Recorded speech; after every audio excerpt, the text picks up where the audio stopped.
From Harry Hurley Way in the world's playground to the broadcast pioneers of Philadelphia Hall of Fame, you're about to find out why Harry Hurley has been named to the Talkers Magazine list of the 100 most important talk show hosts in the nation.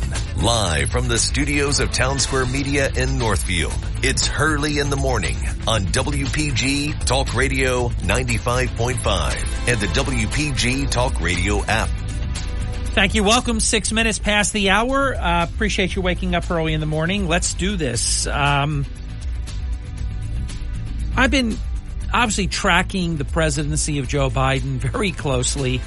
I guess that's a term you should use loosely.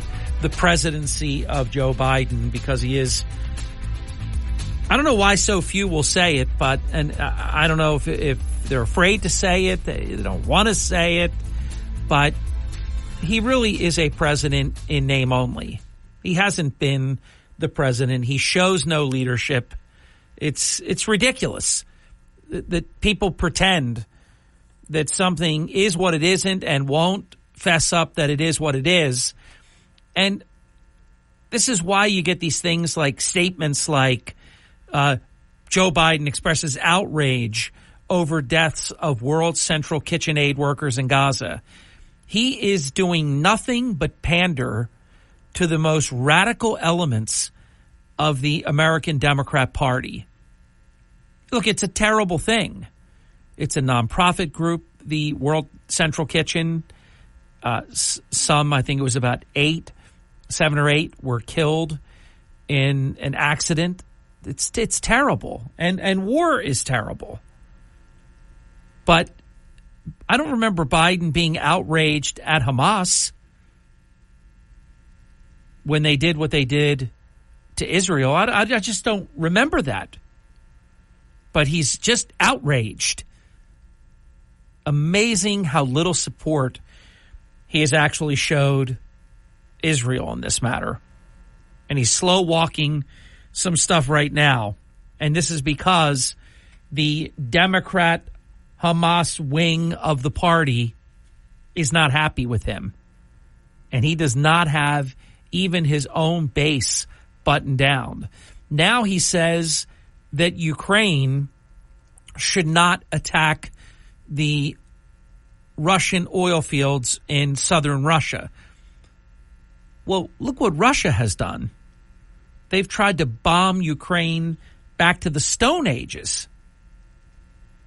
But I'm telling you, you can always count on Joe Biden.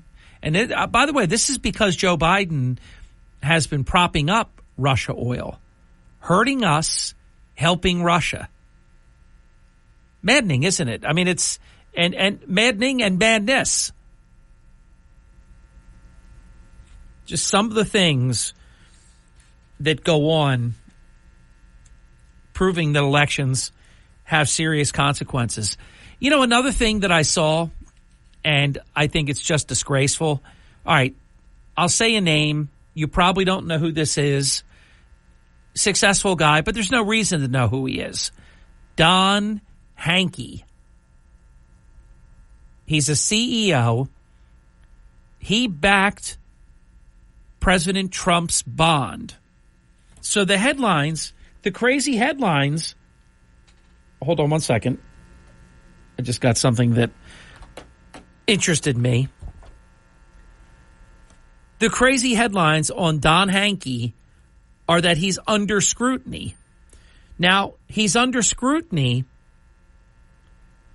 because he arranged the bond for President Trump. Think about how sick this is. What I'm wondering is, under these rules, and I don't subscribe to them, I don't support them in any way, but should the man who has paid millions of dollars for Hunter Biden, he just keeps coming forward and saying casually that I don't want anything in return, I'm just doing this. This man is paying millions of dollars for Hunter Biden's back taxes and things. Why don't we ever hear that he's under scrutiny? Now, don't get me wrong. I'm not saying that he should be. I'm just saying under these bizarro rules. So Don Hankey chairman of the company that helped Donald Trump post that $175 million civil fraud bond, he's under scrutiny. And they say he's under scrutiny because he and his company have had an ongoing relationship with the Trump family. And so this, and it proves what we've been reporting for a number of years, they go after Trump, and they want to go after anyone who helps Trump because they want you to not help Trump. That's the point in sort of long form that I'm trying to make here. They want Trump on an island alone. No one can help him. If you help him, it's at your own peril.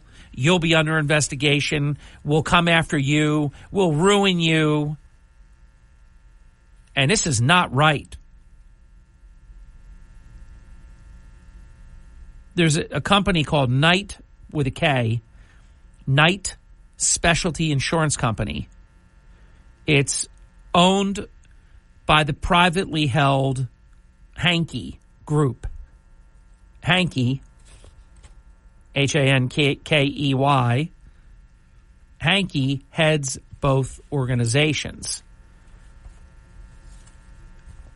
I heard him speak on it.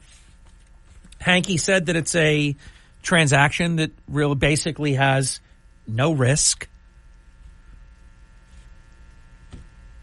It's covered by Trump cash. And the president did what, it's obviously a huge number, but he did what people do. Just like the people that got out of jail that are accused of murdering cops. Think about this. Just to put this, I haven't heard anyone in the media say this. The guy that allegedly is accused of killing a New York City police officer got out on $75,000 bail. President Trump had to post $175 million. Now you tell me something isn't sick. That is just disgusting, disgraceful. And then there's this. And by the way, right after the break, don't miss the segment coming out of the first break. It's about 10 minutes away because we have great news. If you are of the belief that Donald Trump must be the next president of the United States, don't miss.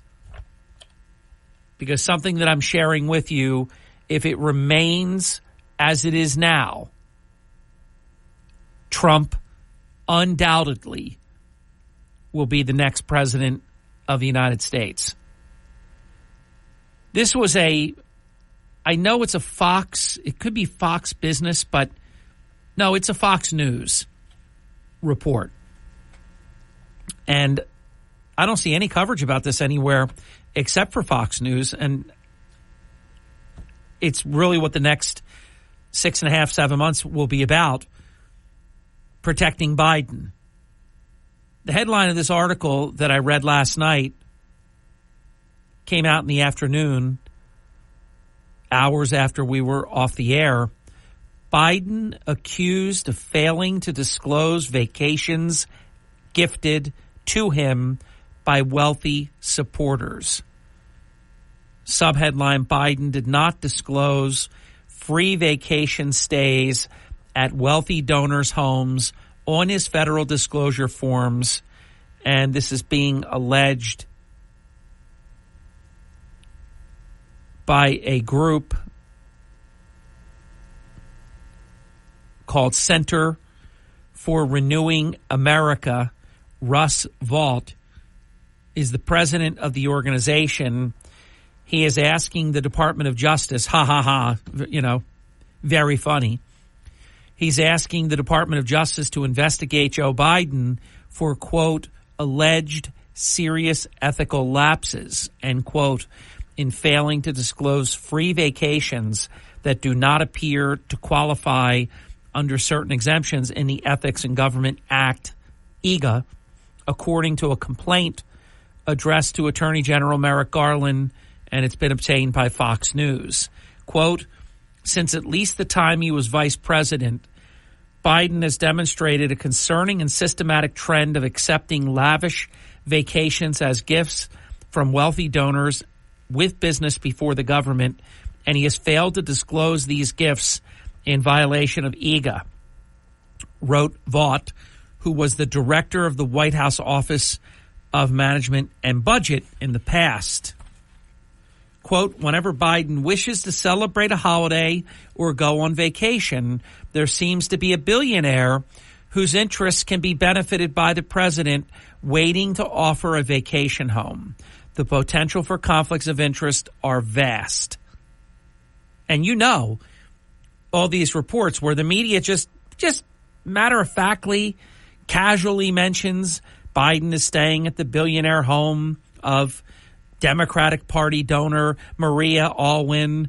President Biden is staying at the billionaire home of David Rubenstein. Who else? Biden is staying at the home of Bill and Connie Neville. So this organization and Vaught, they're arguing that these free stays should have been reported as gifts in the president's financial disclosures, but were not in violation of the law. The complaint also references an August 2023 week-long vacation that the Bidens took at climate investor and former Democratic presidential candidate Tom Steyer's $18 million waterfront mansion on Lake Tahoe. The White House said the first family rented the Nevada home for, quote, fair market value, end quote, but did not disclose how much the Bidens paid for it. That's in there as well. I believe that Joe Biden is the most corrupt president in American history. So none of this would come as a surprise to me if it's true. When we come back, if you're a Joe Biden fan, close your ears. I have bad news. If you're a President Trump fan, I've got great news coming up next on the Hurley in the Morning program. Sean Hannity. You know now that there are 8 states planning a complete ban on the sale of gas-powered cars entirely? Why would these states be buying into this? They want to now tell you what car to drive, what stove to own, what air conditioners you might be able to have. That's how much they want to impact everybody's life. Sean Hannity on South Jersey's talk station, WPG Talk Radio 95.5. Fox News commentary. The governor of Wisconsin vetoed a bill that would have protected women's sports. Feminism is dead. I'm Tommy Lahren. More next. Life insurance. Why are you putting it off? Can't afford it? Too much hassle? Think you don't need it? There's lots of excuses for putting off life insurance. But if you weren't there, who would pay the mortgage and other bills? With Ethos, you could be covered in 10 minutes and boom, family protected. Ethos, fast and easy online term life insurance. Up to $2 million in coverage with no medical exam. Some policies as low as $1 a day. Answer a few health questions and get your free quote at getethos.com. That's getethos.com.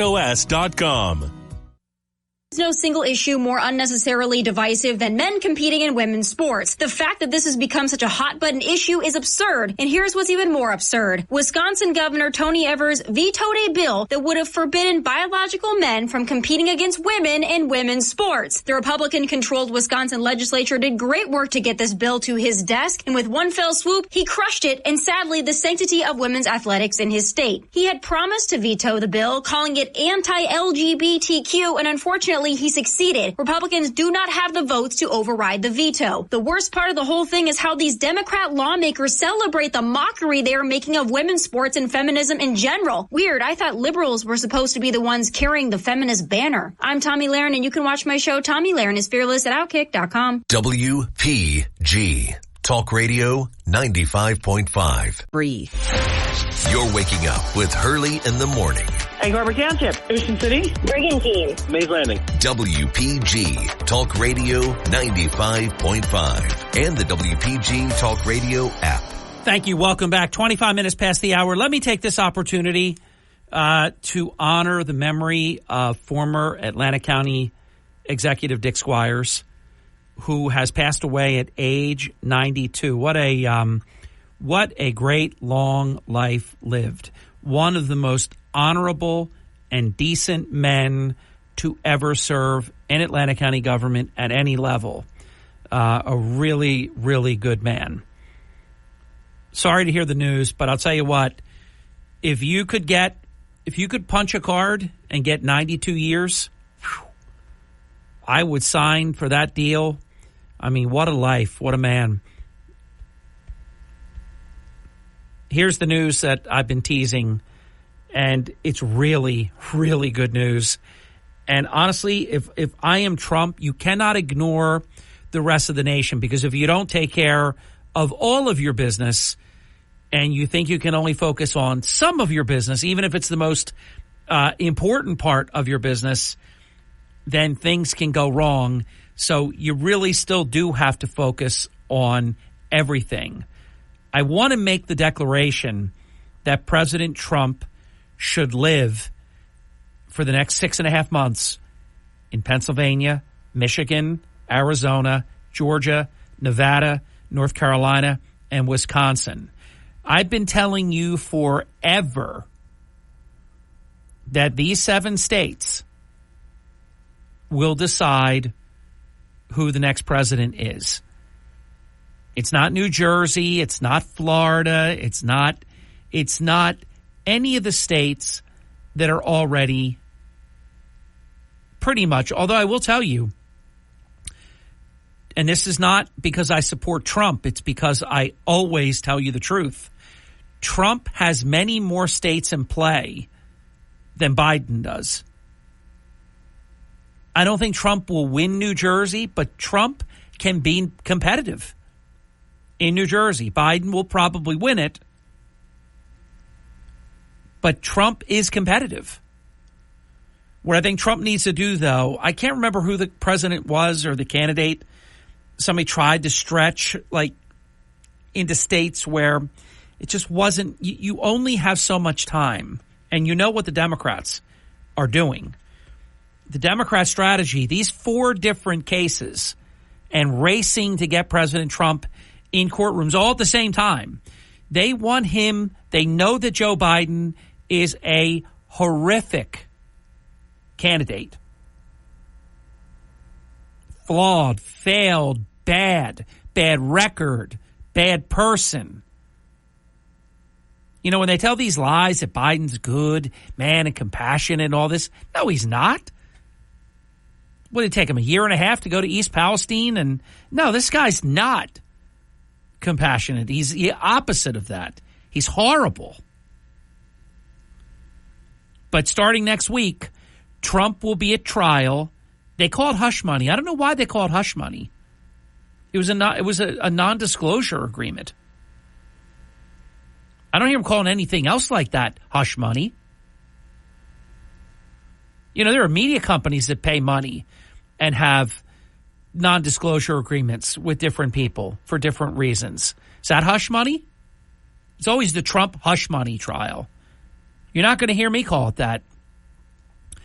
But Trump will be at trial starting next week every single day, and they made it he has to be there. I didn't think you had to be. I mean, I think it's important to be there, but I think he is ordered to be there. And this means he has to be there every day of the week, of the business week, except Wednesday, for 6 weeks. The leading candidate of either party, and not even outside of parties, the leading candidate to be the next president of the United States, they've got him locked up for 6 weeks.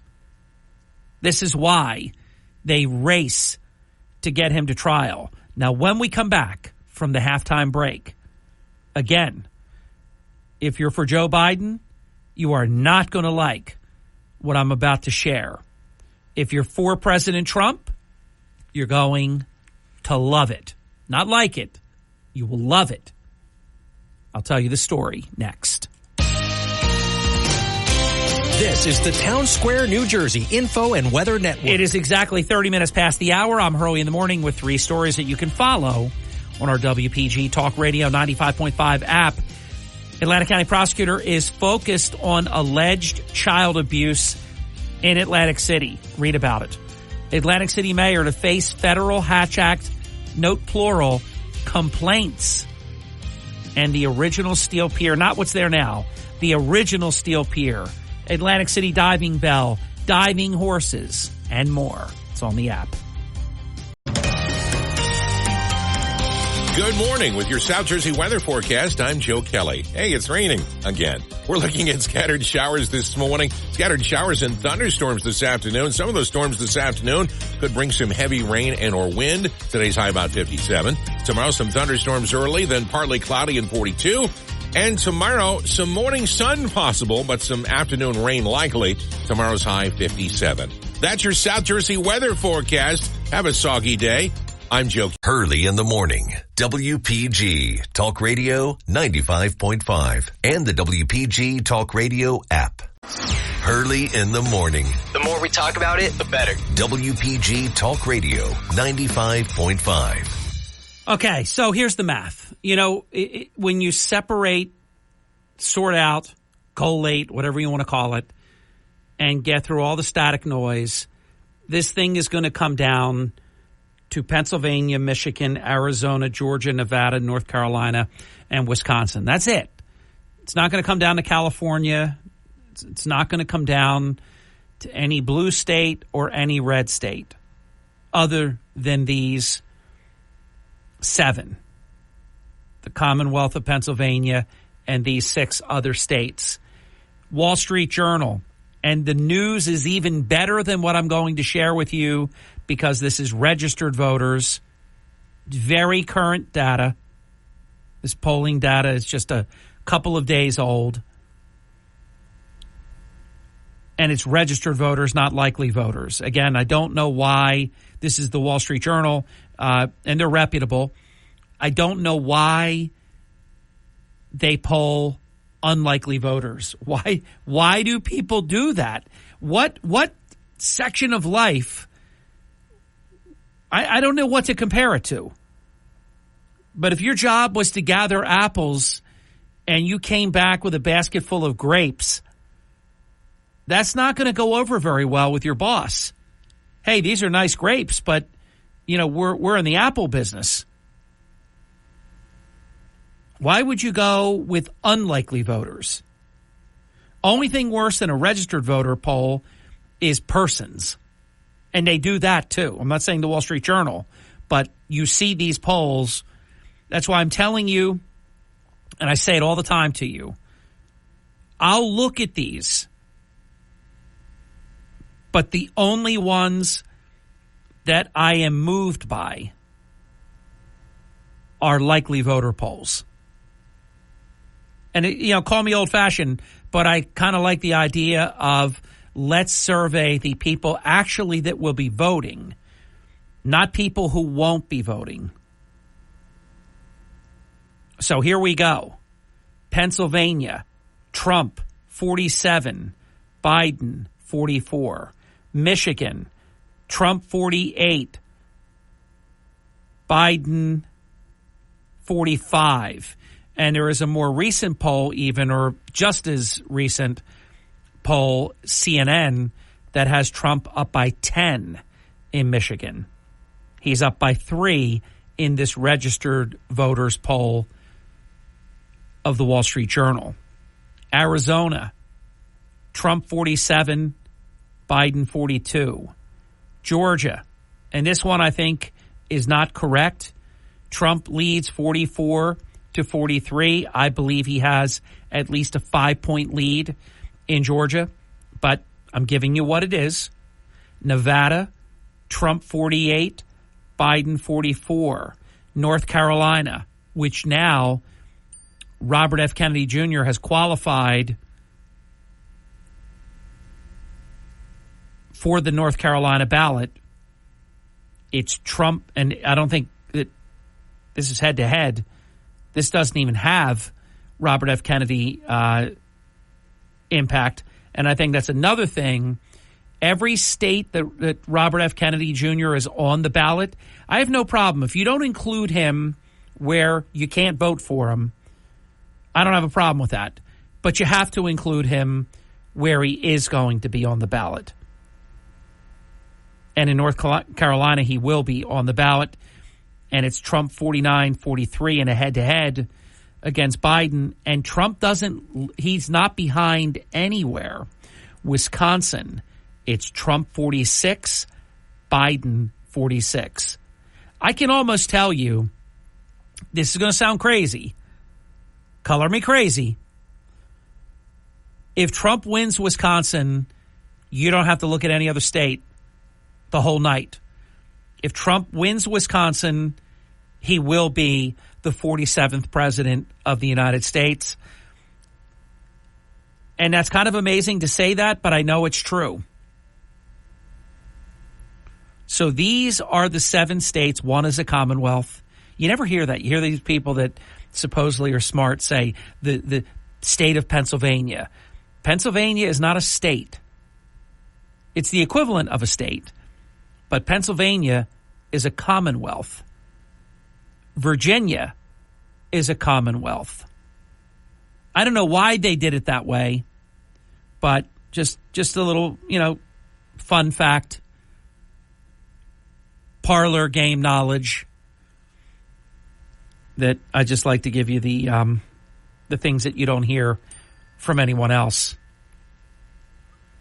So Pennsylvania, Michigan, Arizona, Georgia, Nevada, North Carolina, double thumbs up, and even Wisconsin. Even Wisconsin. It's tie, but I believe that that Trump is actually winning in Wisconsin as well. This is Trump. 2 of them are just Trump to the max. President Trump said yesterday, I think it was in Green Bay, Wisconsin, he said that Tuesday, Election Day, November 5th, 2024, will be, quote, Christian Visibility Day, end quote. On November 5, quote, we're going to win Wisconsin. President Trump told a packed crowd, quote, we're going to win the White House and we're going to save our country. Quote, and what the hell was Biden thinking when he declared Easter Sunday to be Transgender Visibility Day? Such a total disrespect to Christians. And November 5 is going to be called something else. Do you know what it's going to be called? Quote, Trump asked the crowd, Christian Visibility Day, when Christians turn out in numbers that nobody has ever seen before. Remember yesterday, the media asked President Biden if he proclaimed March 31st, quote, Transgender Visibility Day, and Joe Biden responded, quote, I didn't do that, end quote. But of course he did. He put out a proclamation. Now, if he wants to admit he's not the president and that other people did it and they put it in his name and he didn't do it and he disagrees with it, if he wants to say that, I'm open to that, but he can't have it both ways. The proclamation came out with his name.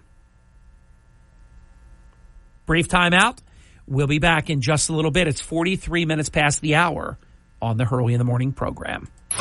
You're listening to Hurley in the Morning. It's a source I can trust. WPG Talk Radio 95.5. Starting your day the right way with Hurley in the Morning on South Jersey's talk station, WPG Talk Radio 95.5. Hurley in the Morning. It's a woke society and I am fed up with it. WPG Talk Radio 95.5. Think of how many people are just like that gentlelady that are fed up with the crap that has been going on over the past 3 years, 3 months, whatever it's been.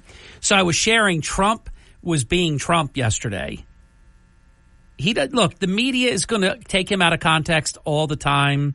Remember, he said things like, oh, there's good guys on both sides. I mean, no matter, and he never said that. And he did say to go on January 6th, if you go to the Capitol building, to go peacefully. They don't say he said that. Then they say he said things he didn't say. So he just let Trump be Trump. I don't want him doing crazy stuff. But when he trolls them and he does Christian Visibility Day, and he also he did a couple of different state appearances yesterday, so I can't remember. I guess this was in Michigan, where President Trump trolled, taunted the Democrats, Biden, the Democrat media, when he talked about Biden's border bloodbath. Because remember, I didn't play it for you, but I told you it was readily available for you to listen to. There's a montage of, dozens of Democrats talking about Republican bloodbath, this bloodbath, that bloodbath. They're allowed to say it, but if Trump says it, oh my God, it's untoward, it's the end of the world. So you can't be bothered with them. And in fact, he was in Grand Rapids, Michigan, when he said it. Quote, under crooked Joe Biden, every state is now a border state. Every town is now a border town. And he's right. He's right about that. So I love it that he does that. And Trump is vowing to launch, and I believe this will be very popular with the American people. Eisenhower did it, and it was right then. Trump is going to do it in even bigger numbers. Trump has vowed to launch the largest domestic deportation operation in American history if he wins a second term. And he should continue to accuse Biden of allowing a bloodbath that's destroying our country. He should continue to say that. Trump also said something that I said back in 2019. And I even started saying it 2 or 3 years before the election. And I didn't know necessarily that COVID-19 was going to come, but I knew that President Trump had to win by see, it's a shame. Democrats don't have this problem, but Republicans have to win by a huge number in order to win. Because Democrats, with all their changes that they do and all the voter harvesting, and they call it ballot harvesting, everything they do, they try to knock out voter ID. They do everything they can to rig the game. Trump said, and he said this in Green Bay, Wisconsin yesterday, and it was a very passionate plea, said that we have to secure our elections, that we're, quote, going to secure our elections. Our goal will be one day voting with paper ballots and very simple voter ID. But until then, Republicans must win. We want to landslide. We want it to be too big to rig. Too big to rig. And he's right about that. Quote, remember, I used to say the 5 worst presidents. I made it 10. I think we can make it 20. You want to know that? There's nobody that's hurt our country like this total lunatic. And Trump is referring to Biden. What they're doing to our country is not acceptable. Quote, it's not even a survivable situation. So if you want to save America, quote, then get everyone you know, register them as Republicans as soon as possible. volunteer for our campaign and get out and vote in record numbers. We want record numbers even tonight. And Trump did win a bunch of primaries last night, including New York. Biden had, again, tens of thousands of Democrats vote against him. I'm telling you, he's got a big problem right now. Hope it continues. Trump is calling for Judge Merchan recusal after Merchan expanded the gag order on Trump. I think he's got a heck of a case. I really do. I don't think it's going to work because, look, these cases are taking place exactly where Democrats want them to be. New York, Fulton County, Georgia, places like that. Robert F. Kennedy Jr. said Biden and the censors always the bad guys. He gave this interview to CNN, and you could tell they didn't like it. They set up what they thought was a meatball, easy peasy question where Trump would, of course, be so dangerous for democracy. And then Robert F. Kennedy Jr. said that Joe Biden is the most dangerous candidate and the most dangerous president ever. And I was like, oh, sorry I asked. Jim McLaughlin, the noted pollster, said recently that Biden weaponizes government. You've heard me use that expression many, many times. It's exactly what he does. And you know what I was thinking about? Robert F. Kennedy Jr., his father assassinated, his uncle, the president of the United States, assassinated. This man has asked for Secret Service protection 10 times. And you know what the media does? They say Joe Biden hasn't refused it. They stop short of ever holding Joe Biden accountable for anything. It always stops somewhere before him. Like he's not there. He's Mr. Snowman. He's not there. You got to blame somebody else. And then, of course, you have Joe Biden for the photo ops that has the Robert F. Kennedy bust always right there, strategically placed behind his shoulder so that it's right there. This guy's a real beaut, isn't he? This is something to keep an eye on. Maybe you have heard this expression, maybe you haven't. Zuckerbuck, meaning Zuckerberg.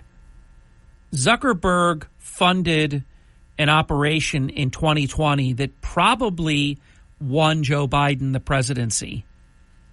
It was that big. It was, I think, something like $20 million that he spent. And it was extremely effective. And so what Wisconsin voters did, they approved a ban on Zuckerbuck-type election funding. Private money to fund elections will be banned in Wisconsin after voters approved a constitutional amendment yesterday. It was put forward by Republicans in reaction to grants that were given in 2020 that were funded by donations from Facebook founder Mark Zuckerberg. So this is a big deal. What Republicans are doing, and they're not getting a lot of credit for this, but I'm telling you, it is really happening. They let Pennsylvania get away. Never should have happened. And they pulled Pennsylvania back.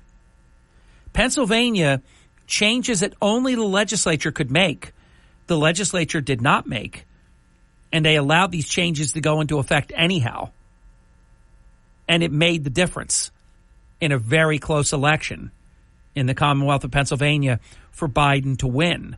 They're pulling that back. You know, this Wisconsin this is not fool's gold. Wisconsin is right there for the taking.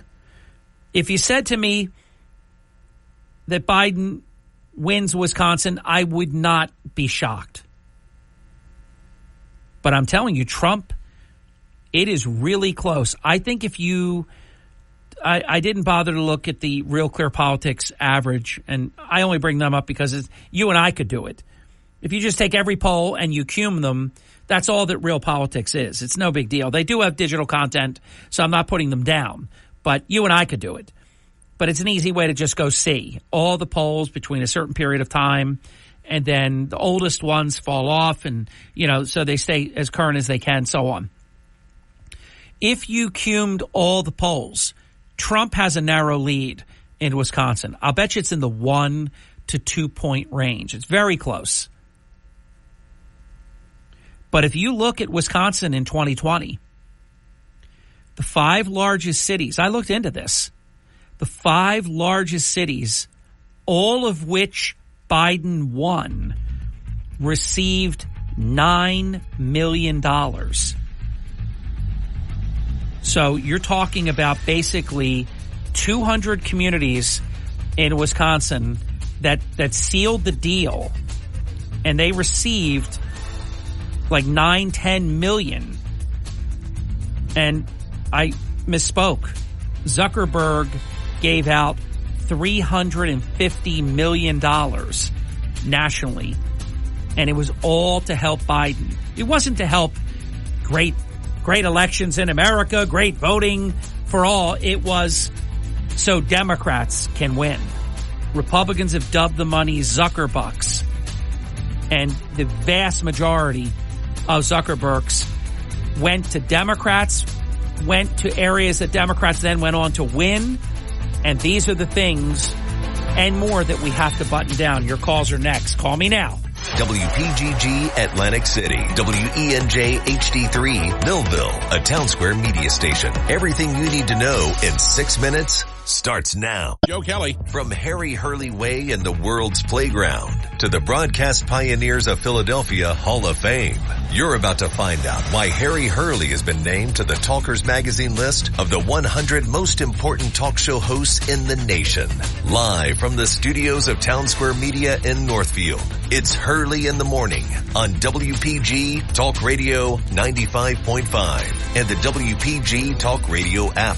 It is 5 minutes past the hour. Thank you for waking up early in the morning. All right, you have a lease with an option to buy. Hey, Bob, thank you. Bob sent me a very nice comment. Yeah, I was very pleased with the last hour. Thank you, Bob. Maybe Bob will check in this hour. I am so sick and tired of being sick and tired of these Democrat judges. And look, I could be wrong. Maybe it's not a Democrat judge, but I bet you it is. I'll find out who it is. But a judge has permitted, get a load of this, Governor Ron DeSantis, and I was happy when he did it. He sent flights of illegals to Martha's Vineyard. Do you know that a judge has said that they can sue? They can sue the charter flight company that flew the illegals to Martha's Vineyard. Then what about what Biden's been doing all over God's creation? What is this? What is Martha's Vineyard special? Remember how fast they didn't open up their homes or any of their space. Interesting, isn't it? What happened, in particular, Greg Abbott, but also you have to give DeSantis some credit for it as well.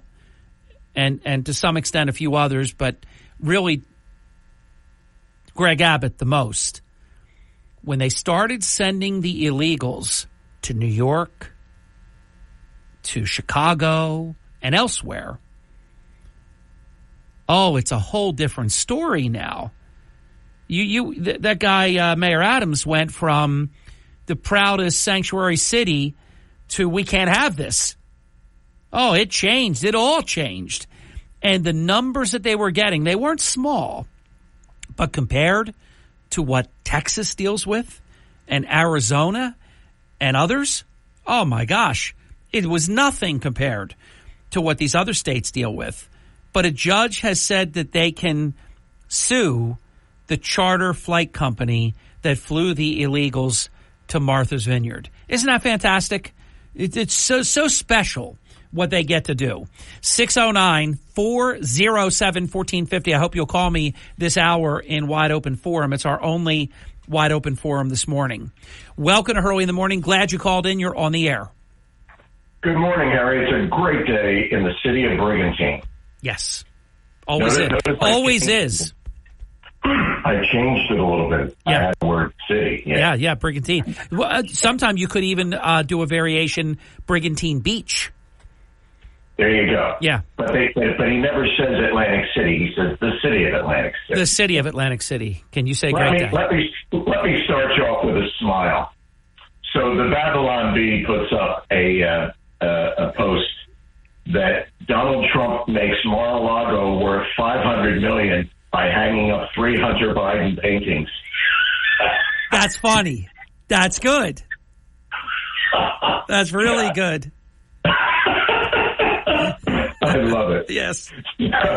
So you know, Harry, I was called after the fact because I had called into a weekend show, and the caller who called in after me mentioned that I was a member of the KKK because I happened to post or I happened to cite Joe Biden's own FBI's statistics about crime.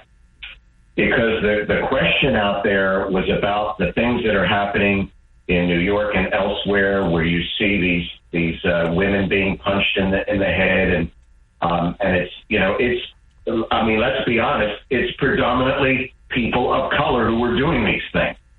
And I happen to mention the FBI's own statistics that the police officer who was shot and killed, that it is a white police officer is 18 times more likely to be shot by a black perp than the other way around. And for that, the person said I was a member of the KKK. I think he's confused. It might be Joe Biden and who lionized Robert Byrd and praised him. So yeah, his idol, actually. You're right about that.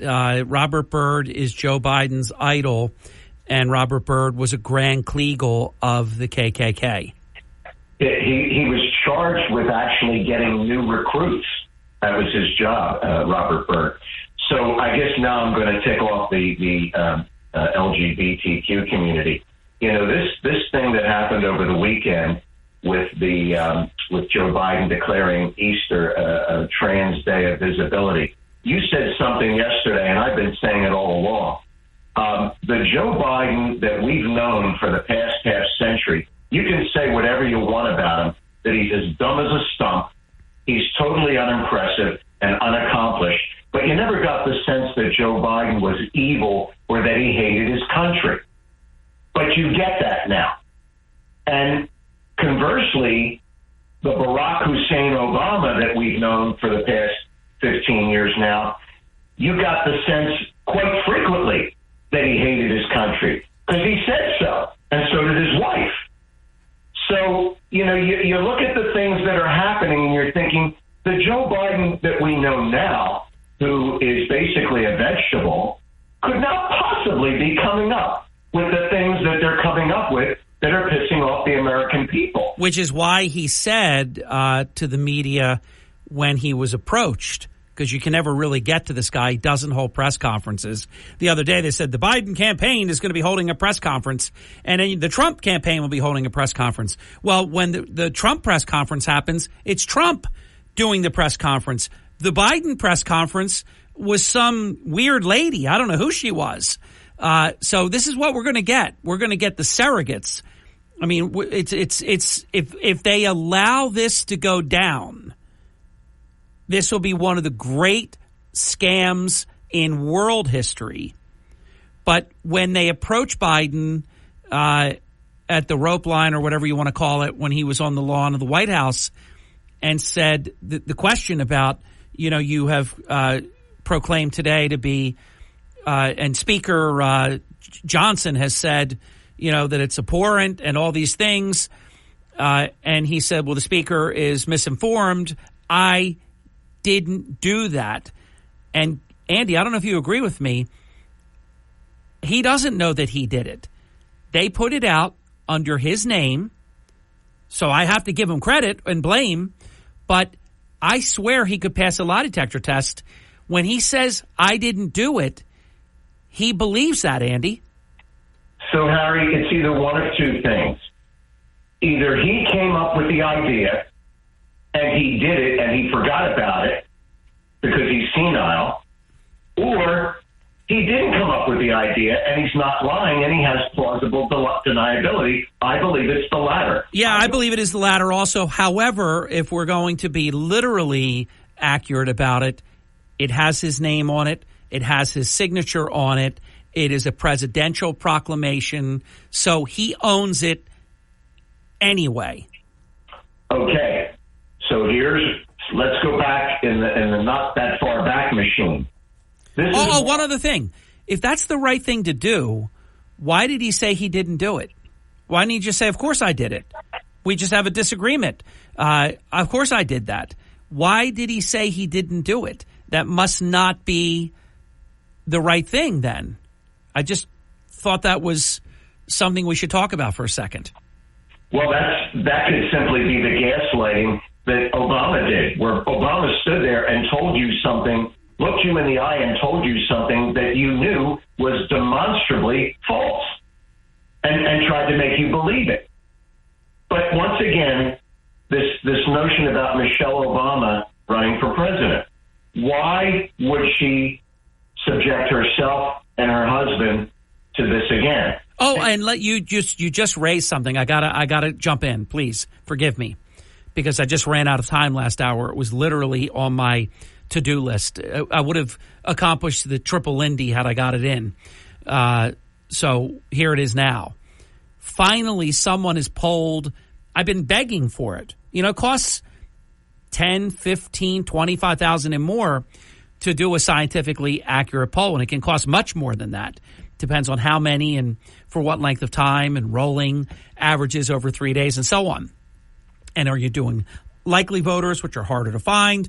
So anyhow, they finally, and I don't know if it's registered voters or likely voters, they finally surveyed Trump versus Michelle Obama, because the conventional wisdom was, oh my God, if this happens, don't push Biden too hard because this is terrible. You know, you'll get Michelle Obama and then she'll beat Trump. And I never subscribed to that. I felt she would be tougher than Biden, but because Biden is literally incoherent.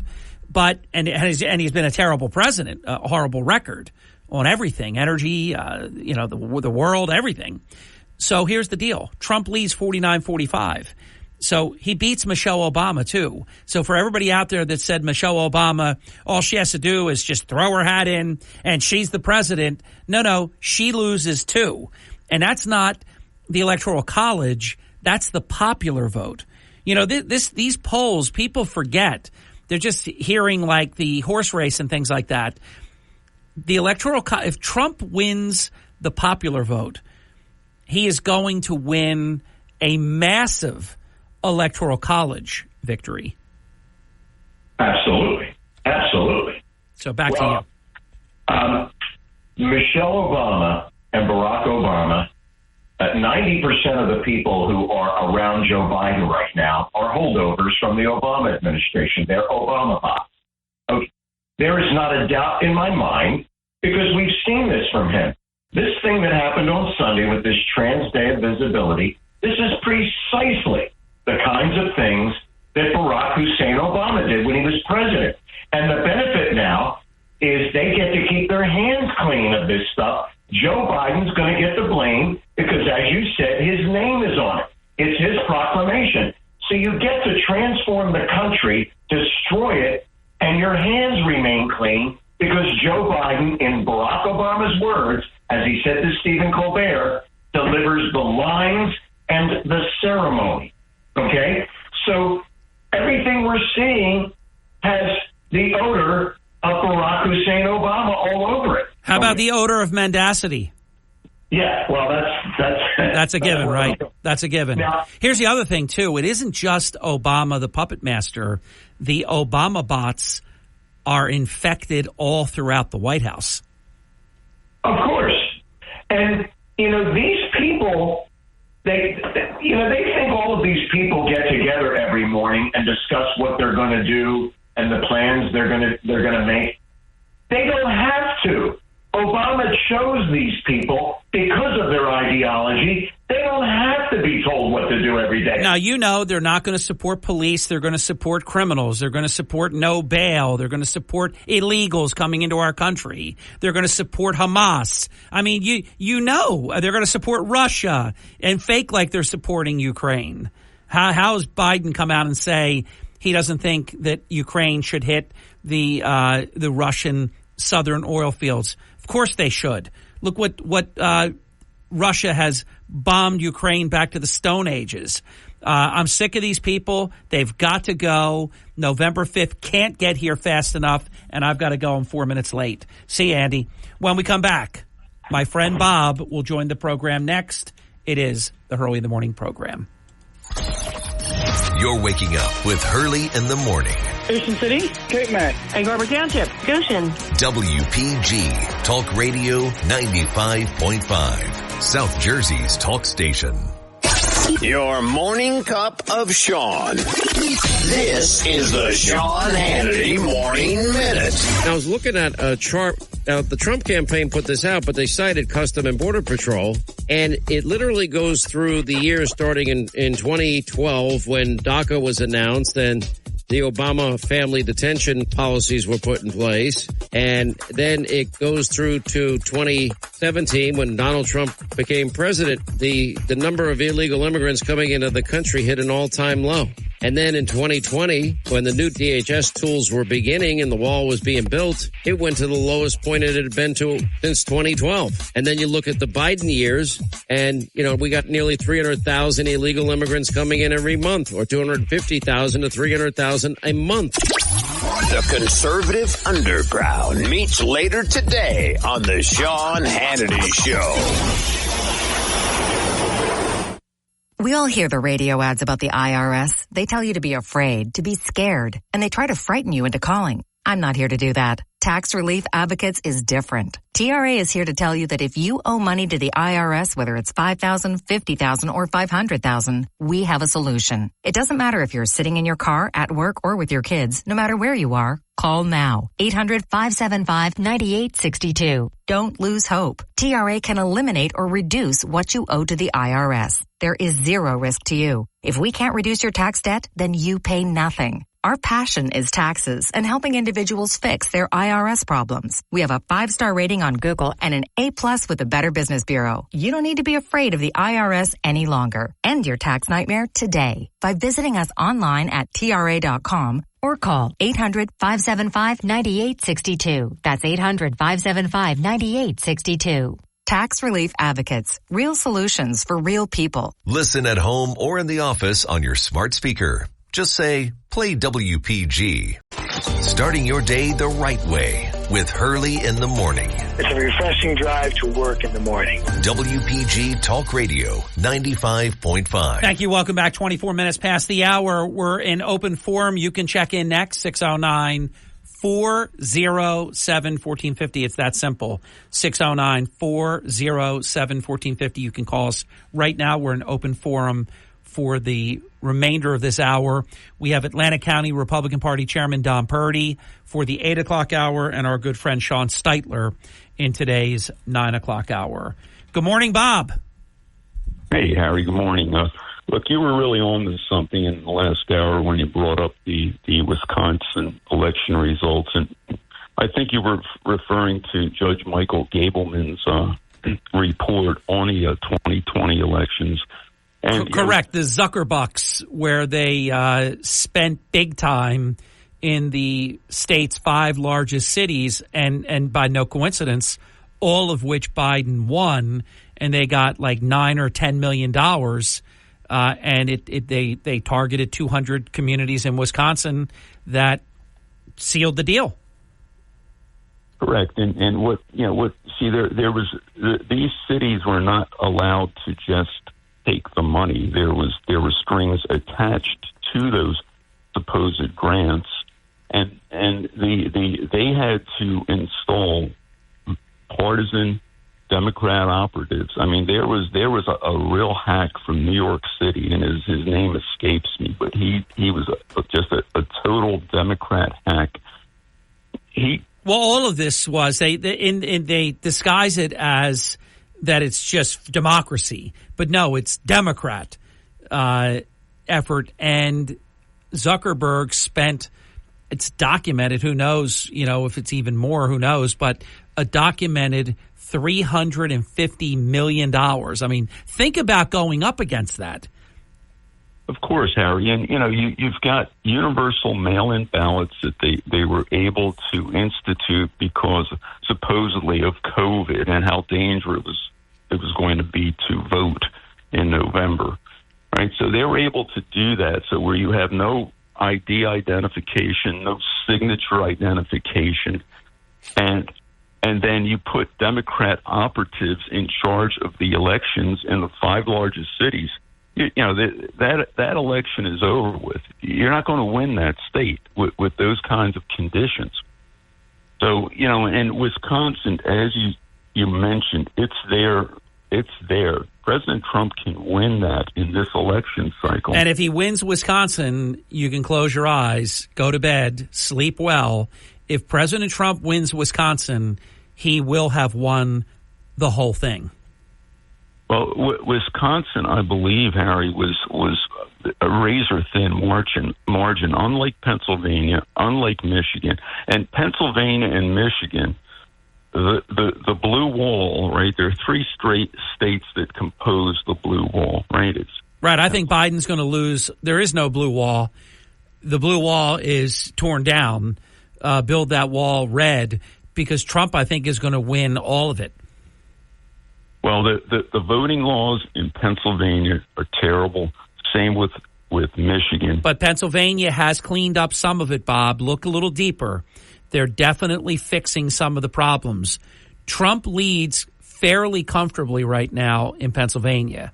Now, a thing about these polls, they're a snapshot into what could be. But Democrats, though, they know what they're doing. They get on it. And so the polling doesn't have to mirror the result if Democrats disproportionately vote the way that they've been strategically doing early, often, the ballot harvesting and all these things. This is why when Trump says we have to win big so they can't rig is really important. I've been saying the same thing for years. The Democrats, this early voting and the vote by mail and the ballot harvesting and all these things, we've got to have a strategy to go up against that. So, and Harry, you're very correct here. The Democrats, they're way ahead of our side. By the way, the one they need to talk to is your governor, Ron DeSantis.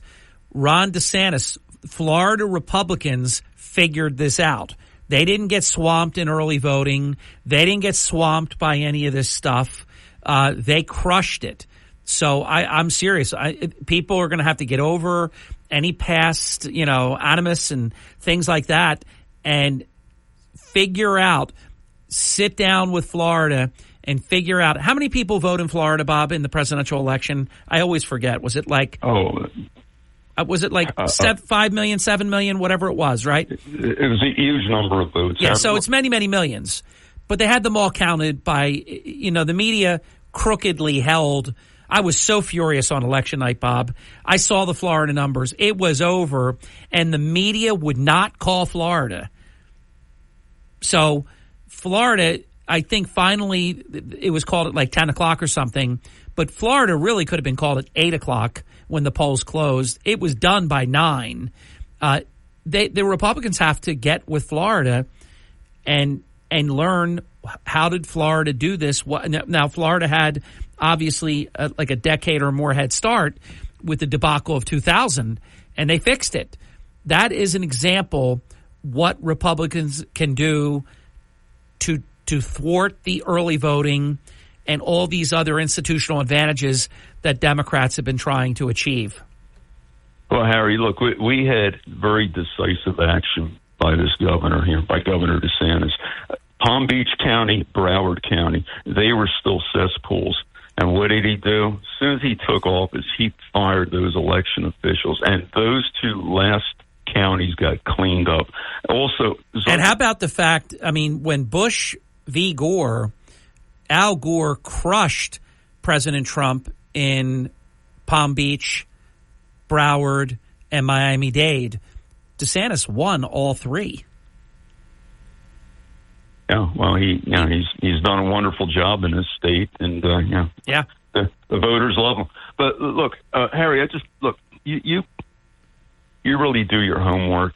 You really do, and I have to ask you a question. I have a sister-in-law who's a rabid. I mean, she is just so far out, hating Trump, loving the incompetent fool that's the president now. So I just want to ask you something about January 6th real quick. Yeah. I think you can give me the information, okay? Now, it's my understanding that President Trump can authorize the National Guard, but he can't deploy them. That only the mayor of Washington and Nancy Pelosi with the Capitol Police can deploy the National Guard. And it's my understanding that President Trump did authorize the National Guard, right? But the holdup for protecting the Capitol was Pelosi and Mayor Bowser not authorizing the deployment. Am I correct in that? You are correct. You're almost 100% correct. What I have to do a little bit of homework on, I'm not sure if Trump could have deployed them himself. However, it's a distinction without a difference here, because you wouldn't do that, because then they would talk about a police state and all this. You would have to have the buy-in of the mayor.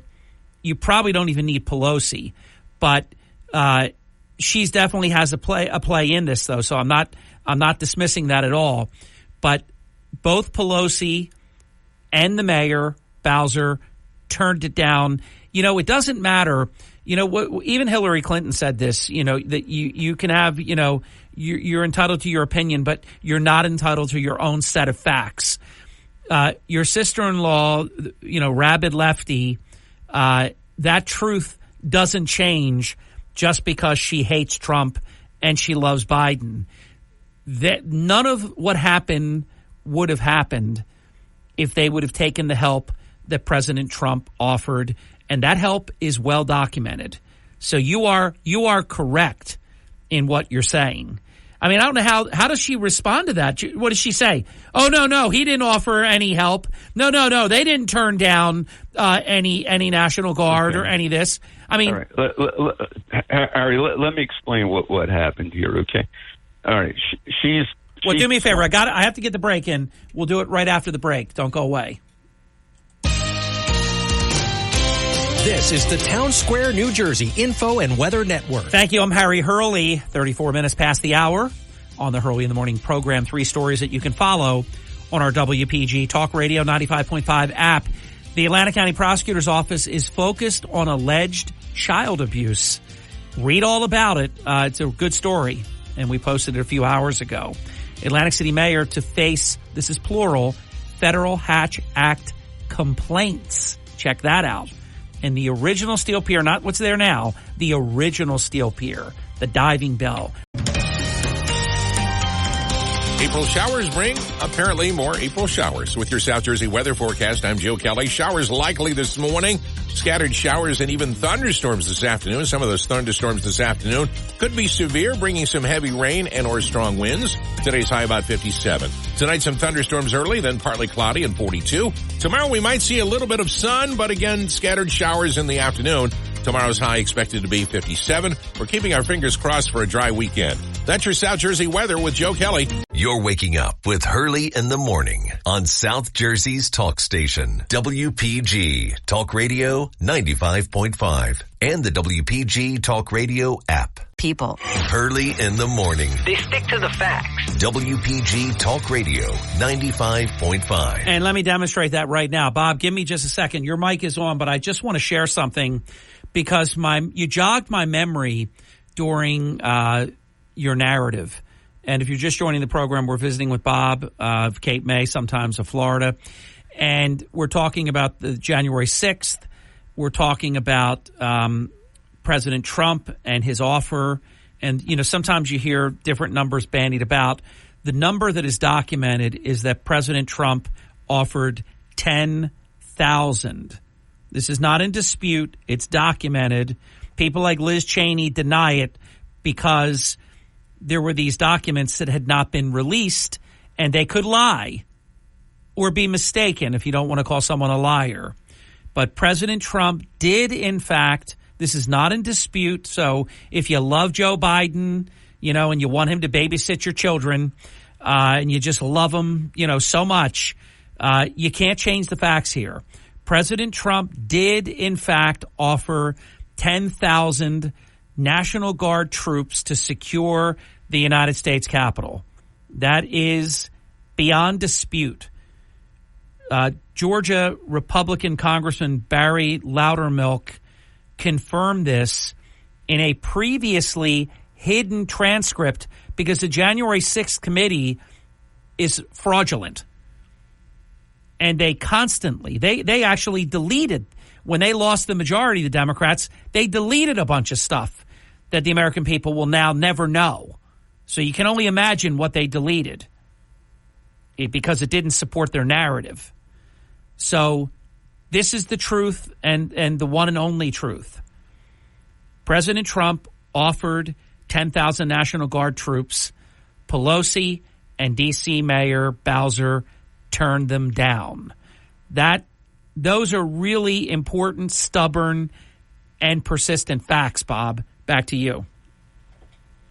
Oh, absolutely, Harry. And look, this all stemmed, this problem here, this argument stemmed from a video I sent this lady with an interview, an hour-long interview with an ex-Fox News host that I'm friendly with, right? An hour-long interview with the Capitol Police Chief. His name was Sung, S-U-N-G. Yep. He was made the scapegoat. Yep. All right, and anything you want to know about January 6th and who was responsible for the security that wasn't there, that should have been there, just look at that interview. Watch that interview, and you will see that this Capitol Police Chief, one, he was kept in the dark. Military intelligence, FBI, they all knew that trouble was brewing, and this chief had all sorts of concerns with Antifa, with Trump supporters, with possibility for violence. Okay, and he was denied the intelligence. What did Milley do? Of course, he sent National Guard units to protect the homes of generals in D.C. Yeah, what a guy. There were... Bob, do you remember a fellow by the name of Anthony Ornato? Yes, the FBI official, yes. Well, actually, he was the former White House Deputy Chief of Staff. No, I'm sorry. That's okay. Similar No. name. That's I understand. I know who you mean. So his interview and transcript was purposely hidden by this corrupt January 6th committee. Ornato confirmed, and others did as well, that President Trump did in fact offer 10,000 National Guard troops to secure the U.S. Capitol.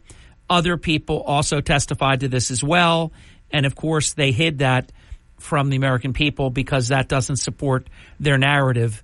And what it really supports is that the Democrats, why would they turn that down? I remember the atmosphere then, Democrats hate police and the summer of love and defund the police and all of this. But who would turn down? If you have actionable intelligence that a large crowd is coming, who would turn down 10,000 troops being available? But the radical Democrats did, Bob.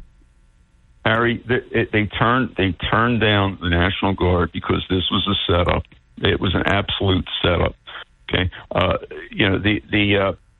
it was just so evident. They wanted to blame Trump for the insurrection that they call it, that it doesn't even qualify as an insurrection. Much more violent protests and violent insurrections have been called protests by these same Democrats. They're so incredibly hypocritical. And it was no accident that Alexandra Pelosi was there to make a movie. They had this completely planned. Of course, Harry. Look, I mean, this was just so evident here that the FBI director, that little rat, Chris Wray, look at his testimony in front of in front of Clay Higgins, a congressman from Louisiana, a former big-time law enforcement guy. I mean, Clay Higgins is a tough man. He asked Ray directly, were there any FBI agents in the Capitol dressed up as Trump supporters? And you know what? Ray wouldn't answer the question.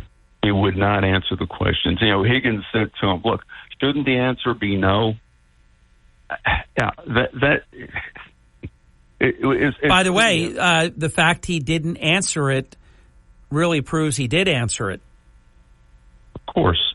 Because if it was no, you would just say, oh, no, we don't do that kind of thing. We didn't have FBI agents dressed up, you know, in MAGA gear and Trump supporters and things like that.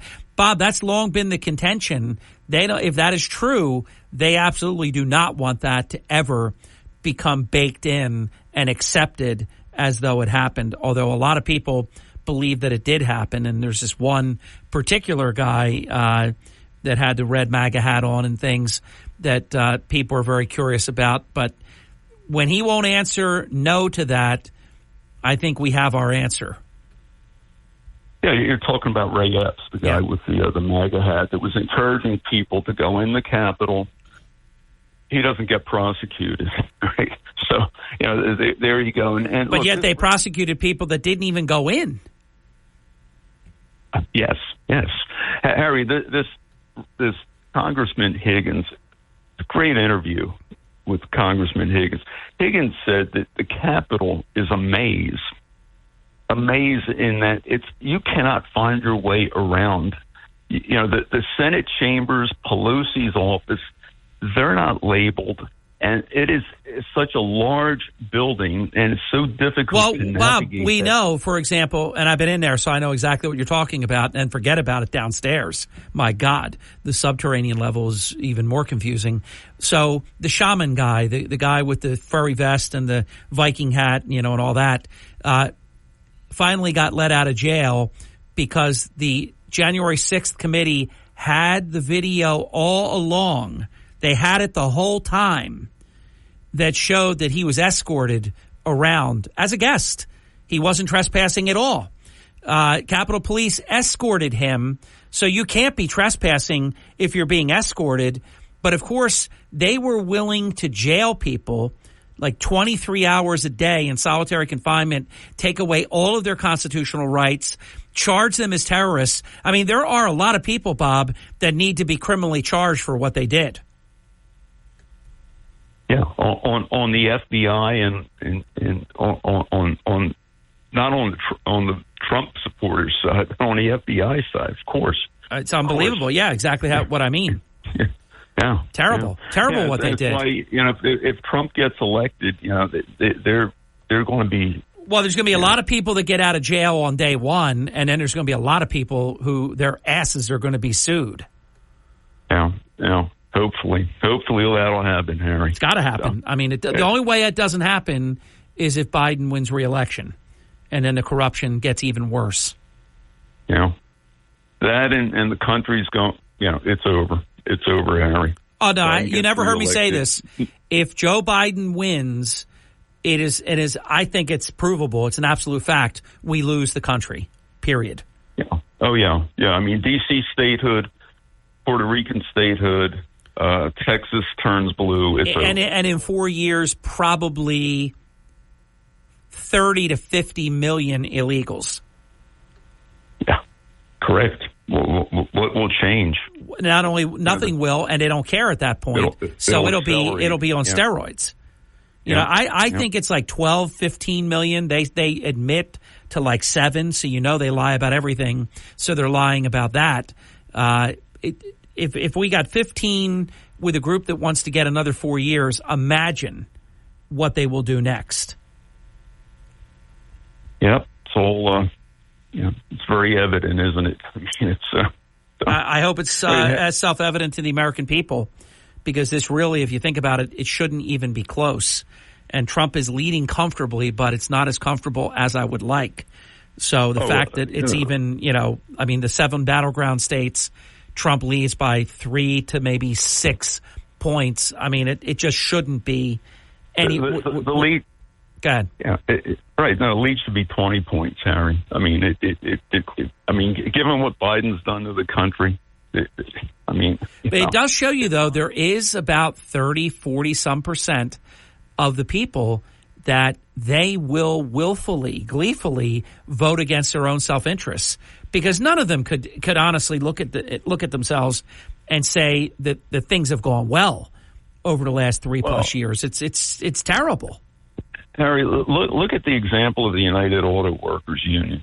Okay, that president endorsed Trump, endorsed Biden, even though Biden has told these people flat out, I'm going to take away your job. Yeah, that's right. They whistle to the graveyard. Now, in fairness, the president, what's his name, Sean something or other. Right. Yeah. He actually said the majority of my members will be supporting Trump. Now, who ever heard of such a thing? This guy acknowledges that his union does not support Biden, but they corruptly endorse him anyhow. Yeah. But that's a really good example. Literally, a person has told you they're going to take your job, your ability to feed your family, your children, your spouse. We're going to take that from you, and you support that person. And they're going to give him millions of dollars.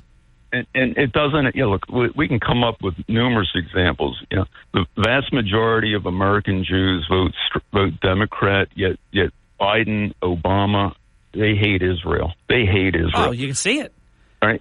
And look, the people of West Virginia, they kept reelecting Joe Manchin, even though his party has said that they are declaring war on coal, on fossil fuels. Yeah.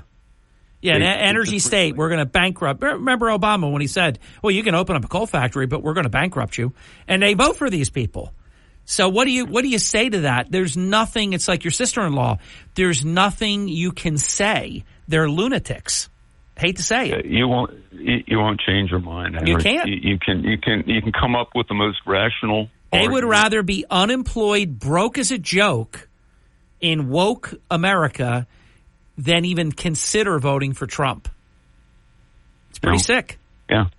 Oh, it sure is. Look, we had peace and prosperity with Trump. I don't care about his tweets. I don't care about him getting into fights with celebrities.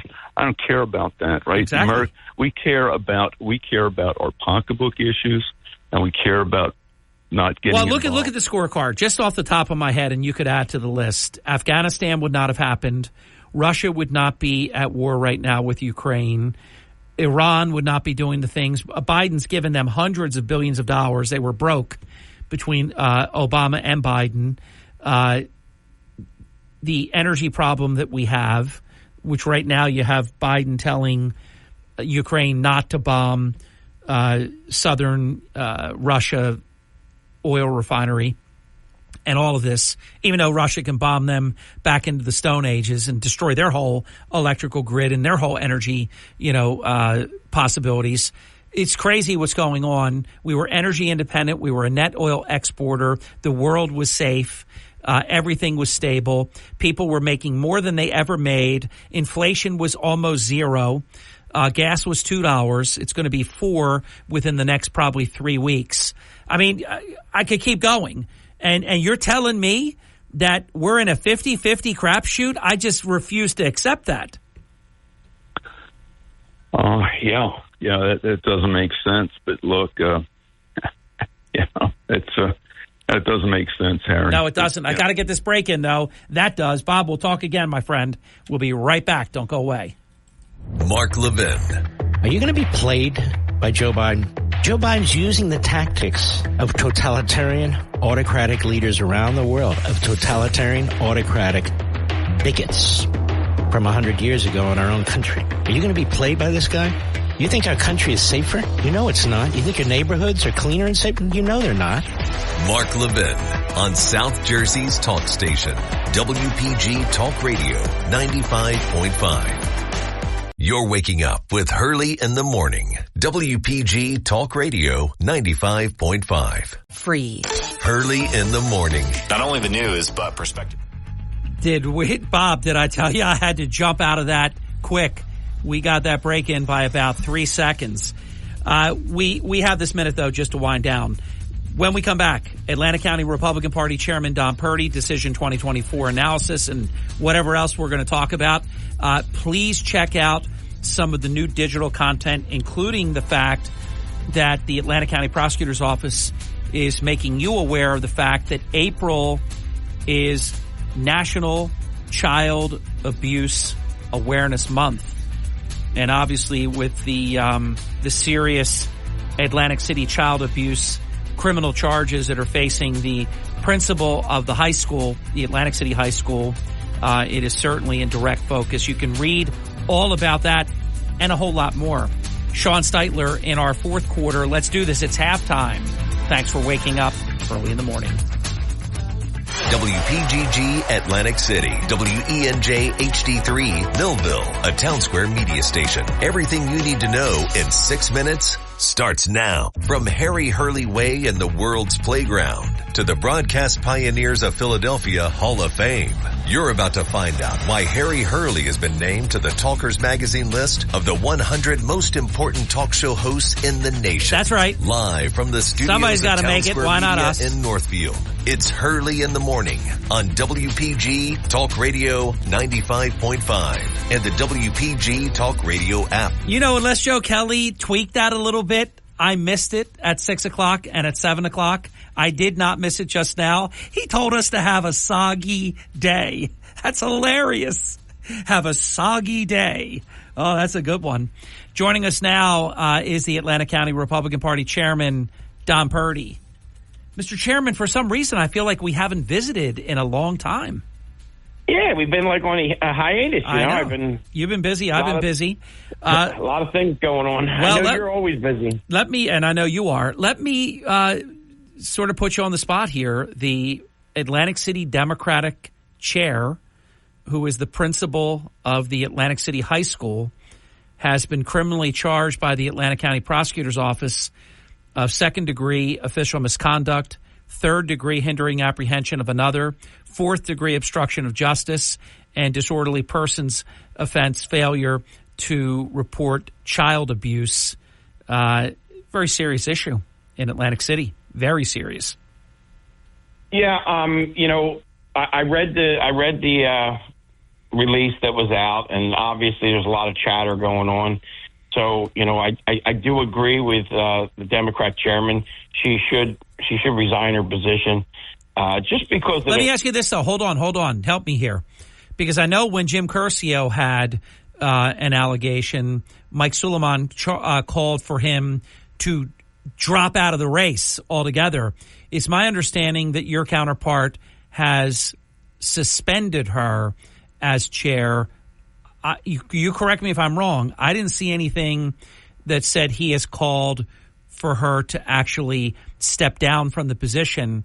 My understanding is that Mike Suleiman called for her to be suspended pending the outcome of these charges. So which is it? Do you know? He has asked for her to be suspended. Yes. And asked for her to voluntarily step back and till the outcome of this allegations. I believe that, I'm going to do the same thing as to say, I wouldn't say for her to voluntarily do it. I would say Mike Suleiman should make her do it as a chair. I wouldn't say that to terminate her together because, that is part of our process for our country to give people due justice. Yeah, by the way, I totally agree with that. Suspending someone because they are such serious criminal charges is the right thing, but it's not right to convict someone before they have a trial or, the matter is adjudicated. So I absolutely agree with you completely on that. Yeah, I think that, for their party. What I'm saying, though, is he didn't agree with himself when it came to Jim Curcio. That's the point I'm trying to make. And I remember that, and I think, John Corman, and we had a lot of other ones. But, I do believe in the system. I think that the system, whether the outcome is what somebody predicts or expects, really shouldn't play into it. The chair should remove her and give the opportunity for the Democrat Atlantic City organization to operate without the the cloudiness of this particular charges. So that's how I believe it should be. Let's see what they do. He did come out right away, and he asked for her to do it. But let's see what happens. I'm not going to criticize on that, but I think that she should be not involved in that as these processes going forward. What did you think of all the static noise about Marty Small? Probably you could even say LaQuetta Small as well. There's been a lot of chatter about both of them. Marty Small had the press conference with the great Ed Jacobs. Don't understand why they had it on city government property when both made it so abundantly clear that this had no bearing whatsoever in Small as mayor, that this was a 100% personal matter. So to me, that whole thing was a raging Hatch Act violation. If it's only personal, then you're not allowed to use City Hall and have the public information officers send out an email inviting all employees to attend your press conference for a personal matter. You get what I'm saying, Chairman? Well, I think that was a huge mistake. There's no secret that Ed Jacobs is a personal friend of mine. I would agree that he's probably the best attorney in New Jersey. When it comes to criminal defense, he is a mastermind. But at the end of the day, I think that him choosing that is a big mistake. Now, I was on and listening to you when you went live to broadcast the press conference, and then I immediately had to jump to a chairman's Zoom meeting over this whole line issue with the judge. Yeah. So I only heard a little piece of it, and I'll be totally honest with you. I'm only going to talk about it, not even now, but in the future, and is what I'm reading of releases, because there's so much going on out there, Harry, with rumors and speculation and so forth. So out of respect for our Republican organization, I am going to hold any kind of comment until we have the facts that come out. And again, if this is a personal issue with Mayor Small, then, Mayor Small will be dealing with it. But moving forward, let's see what comes out through the legal system before we put any kind of weight into anything. Yeah, I'm in agreement with that. I will comment, though, on what took place. Eddie Jacobs, I wrote an article, was unflappable. He did a great job. The only mistake he was a part of is it should never have taken place at City Hall. And this is based on what they both said. It's the only mistake that Ed made. It was a big mistake, too, because I've already been told that not only one, but that multiple Hatch Act violations are being filed with the United States Office of Special Counsel, because you can't do that. You can't make statements from an Atlantic City dais in Atlantic City Hall saying that you're going to win the election next year, and if the election were today, you'd win now. I mean, you can't do that. You just can't do that. And he's got a big problem, in my opinion. We'll see what the U.S. Office of Special Counsel has to say about it. And there was also a press conference that Marty did back in March that was probably even a bigger problem, because you had, this one had the directors there and everything too. Mingling all this, co-mingling this the way that he does, I think is going to prove to be a problem. And I remind our listeners, Mayor Langford, unwittingly, somebody sent out a mailer that was deemed to be political, and Langford was banned from running for elective office for 2 years. And this is way beyond that de minimis thing. So my analysis is that Ed Jacobs was unflappable. The big mistake made was Marty Small should never have spoken. He was a hot mess, disaster. As great as Ed did, Marty did the opposite. He did not help himself one bit. So you can tell he admitted this has been going on for months, and some people knew about, bits and pieces of it, and maybe even others have known a lot about it over the past 3 or 4 months. Certainly Small knew everything that he could possibly know about it, and you could tell he just it was just unhinged. He just let it rip that day. But I'm with you. Let the prosecutor do his job. Let it unfold as it will. If there is there, then charges will be brought, forward. This much I will say, and this much I do know. The Atlantic County Prosecutor's Office did not raid the home of the mayor of Atlantic City for nothing, Chairman Purdy. Well, I probably agree with that. I think that, no matter who, what, where, there's definitely protocol.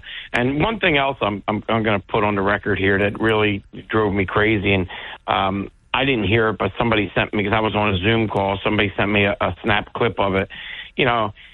Whatever Marty's got going on, to blame Senator Palestina for anything is just total ridiculous. I'm glad you brought that up, because I swear to you that was going to be my follow-up. That was abominable that he brought up Senator Palestina and tried to embroil Senator Palestina in some kind of, impropriety. It was absolutely conflation. I don't believe it. And it was completely out of line. And, Harry, it's no secret. I was in Florida when this happened, and I had a media person call me on the phone and ask me for a quote. And I said to them, what am I quoting? What happened? They explained to me what happened. I said, listen, this seems like it's a problem with Mayor Small and his family. I'm not going to quote on behalf of myself or the Republican organization, and I'm going to leave it at that. And that's the way it's going to go. For him to call politics on whatever thing he's saying is a personal matter at his house or his home or his family, to bring in the senator is ridiculous, and he needs to stand back and make it see how it makes himself look. He looks ridiculous. Whatever he's got going on, he deals with it on his own. Senator Palestina, as much as they've gone back and forth like we'll call it a battering ram, because he likes that word. It is nothing to do with Senator Palestina, and he should keep him out of it. So whatever moves forward, I wish everybody the best of luck, but keep people out of it. Has nothing to do with it. Yeah, I think it's a fair comment. We're going to come right back in just a little bit. Don't go away. We're visiting this hour with Atlantic County Republican Party Chairman Don Purdy. Chairman, when we come back, I want to bring up the ballot issue. I'm confused by it. I'm not confused by the decision. I don't agree with it, but I'm not confused by it. But I'm confused by this. How can we have an election where on the Democrat side, a judge has determined that there's an unfairness if the major political parties are given ballot preference. But yet on the Republican side, I think a lot of people listening don't know this. This is not a decision on the Republican ballot. This is only a decision on the Democrat ballot. That's got to be a 14th Amendment Equal Protection Clause violation, because you can't treat one way and one another way. So what? If you're fortunate enough to be a Republican, you get preferred ballot placement, but if you're a Democrat, you do not? That's crazy to me. So the judge, I think, made a very poor decision, did it at a very late hour where actually now having the time that people like Joe Girallo and folks like him around the state, the time they need to actually construct ballots that are accurate so that we do not have like what we had in Andrew Parker, Thelma Witherspoon, where the clerk made a mistake and the ballot was spoiled and then it resulted in an entirely new election. You don't want to have any of that stuff happening. But Chairman, see if, you as the high and mighty chairman, if you can tell me how the Democrats will play under one set of ballot rules and Republicans will play under another. And Joe Girallo, who I do believe has excellent taste in morning talk shows, if I've said something that's inaccurate, please send me a text and correct me. But it is my understanding that this only applies to the Democrat ballot, and that is crazy town. That makes no sense to me. We'll be back. We'll see what the chairman says right after this. You're listening to Hurley in the Morning. Established, reputable.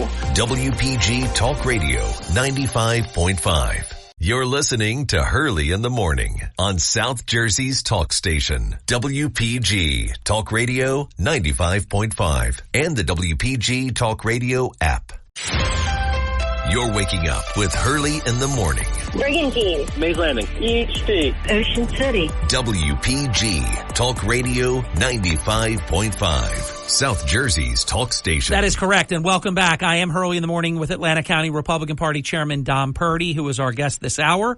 My good friend Sean Steitler will join us in hour number 4, and thank you thus far for making it a great morning here today. A lot of important content has been shared, and I feel really good about the program that we're having, including the wonderful hour of open forum that we just had last hour. So, Chairman, on the floor is this judge's decision that takes away – I can't prove what I'm about to say, but I believe it with all my heart, mind, and soul.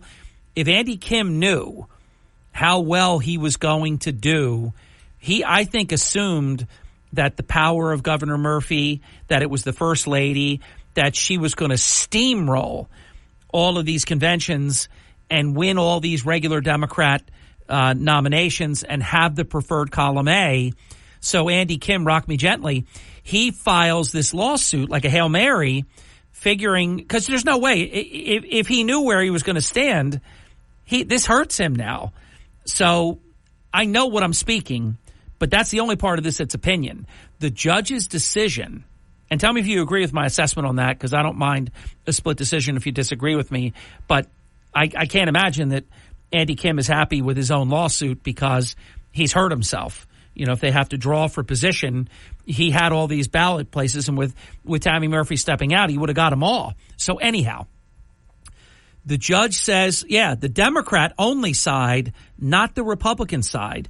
Chairman, what sense does this make? Well, Harry, you got to remember. So Andy Kim goes in to file this. You know, he's got his little pocket protector on, you know, and his little Poindexter. He goes in there. He's wearing his Walkman. He's playing Rock Me Gently. Go ahead. I'm sorry. Yeah. The whole 9 yards. He's got the warm milk. He's ready to go. And for me, he's saying to the judge that I was promised this. This was my spot. Yada, yada, yada. Well, of course, the judge is a left-leaning judge. Yeah. The judge goes and says, "Okay, I got it." His final, when he does his decision, the decision is, you think it's unconstitutional. Should do this. Should we get rid of the line? Yada yada yada. That was released, I believe, on a Thursday. Friday comes, and it's like, well, now you got the clerks across the state, all 21 of them. Democrats and Republicans are, up in arms about this because they got a timeline that they're going to. Mm-hmm. So they're right away talking about a stay. Then the judge comes out and says, whoa, wait a minute. This is only for the Democrats. Because the reason, and it makes sense, Harry, if you think about it. Do I agree with it? Absolutely not. But the Democrats are the ones that went and filed this. It wasn't filed in conjunction of the whole thing. It was filed on behalf of the Democrats for the Democrat line, for the Democrats in the 2024 primary. And if you look at his release, it says on it, 2024 Democrat primary only. It does not. So it's not even a precedent going forward. It's for a remedy for one election only. Yes. Well, this isn't even, then I didn't know that. That's even crazier than a bed bug. But do you agree with me, though? He didn't know how this was going to turn out. I think he assumed that the governor was going to be able to just deliver all over the state. I mean, Atlanta County even endorsed Andy Rock Me Gently Kim over Tammy Murphy. That's unbelievable. In an okey doke, Marty Small nominates Tammy Murphy, but the votes aren't there to win. So okey doke all the way. Credit to Nick Ribas for the okey doke comment. So now you have this where it's one remedy only, one election only. But do you agree with me? If Andy Kim knew that he was going to run the table and actually chase Tammy Murphy out of the race, he wouldn't have gone for this remedy at all. 100%. But you got to remember this left-leaning side of the Democratic Party. You know, they have money, and they pout, and it's the side of the party that the normal Democrats do not like. And when the judge also, in his decision, the second decision, clarification decision, said that he can only do it for the Democrats because they were the ones that brought it forward, but maybe the Republicans should follow, because if it came forth with the Republicans and it could have been a consideration, they would have come with the same decision. Now, the Republicans don't have to do anything. They could do their line exactly the same. There's clerks through the state, Democrat clerks that are thinking about doing all mail-in ballots for the Democrat side. Oh, jeez. I know our clerk, Joe Girallo, has talked to Michael Suleiman about that. It's a disaster on the Democrat side. I would say that 90% of the Democrat probably chairs and clerks do not want any of this. They didn't want this to begin with. Chairman, by the way, I'll tell you what Republicans are lucky about, that none of the other Republican challengers said, hey, wait a minute now. We got a real equal protection clause issue here, unfairness. Look, the Democrats and a judge, we just have to file with the same judge. He's got to make the same decision. We deserve equal ballot treatment. This could have been a real mess for Republicans as well. That did happen. Oh, it did happen. Did happen. Okay. Yes. Did it go anywhere? No, because of first of all, his paperwork was screwed up. Okay. And also, you got to remember, you're going against a line of Friday here. These machines, everything. The worst case scenario, this is going to have to be an all paper primary. It's going to cost a ton of money. Andy Kim should have to pay for every dime of it because it's in nobody's budget. But the judge did say that he would have to put money up. Now, if the Democrats and Republicans right now are out there still saying for a stay, this is too close to this election. One thing you cannot do by constitutional right is stop the election process. So they're asking for a stay to move forward. Yeah, I think the judge was terrible, Chairman Purdy, because when people brought up the problem, the time problem, the judge was simply unmoved by it. It was kind of like, hey, suck it up. You're going to have to find the time. Just was unmoved by how much this compresses the clerks to be able to do their job effectively and accurately. And there's also, some clerks out there, and I'm not going to say our clerk, but there's a big majority of them out there that are basically saying they can go do whatever they want to do. What's the judge going to do? Lock them up? Put them in jail? They have a job to do. Their job, they put their hand on the Bible, they swore, they took an oath to do their job, and the judge is almost making it completely impossible to get this job done. And if this happens, Harry, in February, or it happened in January, there's a way around this. But it should be working out. The legislator are talking about coming up with a nonpartisan compromise, which both parties are looking to do, is how to address this line system and try to make everybody happy. But how do you overcome the judge's order? The judge gave an order of what was to be done here. After the break, we'll further this conversation with Atlantic County Republican Party Chairman Don Purdy. I am Hurley in the Morning. This is the Town Square, New Jersey Info and Weather Network. At 31 minutes past the hour, I'm Harry Hurley with Don Purdy. I have 3 stories that you can follow right now on our WPG Talk Radio 95.5 app. The Atlantic County Prosecutor's Office is focused on alleged child abuse in Atlantic City. You can read all about that, multiple stories, including this morning's.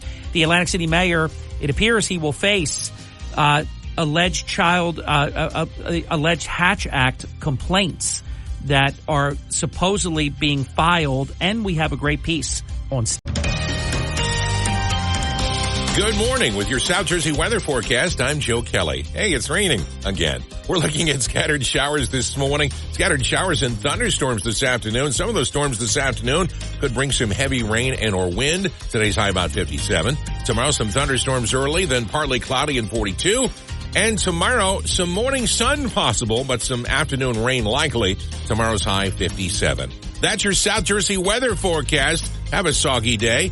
I'm Joe. WPG Talk Radio 95.5. For complete contest rules, visit WPGTalkRadio.com.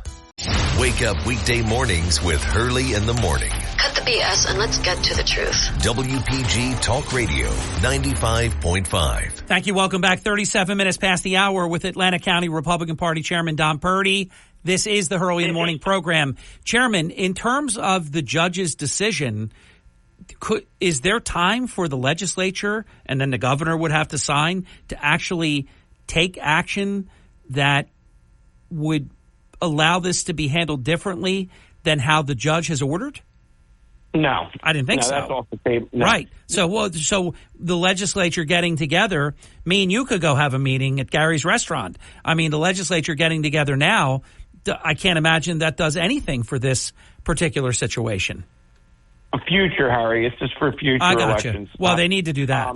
They need to do that. Yes, because they're figuring that, you know what, this is something that should be done through the legislator, not through a judge. This is a relief that he's trying to get. Well, actually, he got. But it did backfire on listen, this is going to hurt Andy Kim, I believe, personally. This is going to hurt him in the general election. There's going to be a lot of Democrats that are really upset with him for disrupting their apple cart the way he did it. It was Andy's way or Well, you think about that. Every single regular Democrat in the entire state, from the local level, county, state, all the way up, now will not have, if this were to continue further, now will not have that preferential ballot treatment. They're all going to be mad at him. And again, Harry, this is for the 2024 primary. That's it. But, you have a lot of primaries that are going across the state that could be in local levels. They could be in county committee seats through the state. There's a lot of... well, let me ask you something. I mean, some of this is, we just would have to speculate. So just because the judge said that it's for just this one election, what makes this one election so super, uber, duper special that somebody wouldn't try to say, look, this is now the way we do it. We want to keep this going forward. What makes this just a one-time only event? Because Rock Me Gently Andy is what he went and filed for. And the judge had to give it, the relief he gave to was for this primary election only. It wasn't to go in and change the way the apple cart rolls through New Jersey. That's why the legislator is going to have to look into it. Yeah, well, this to me then, this is a very reckless decision then, because it just looks like somebody did somebody a favor. I mean, what's even the reason for this?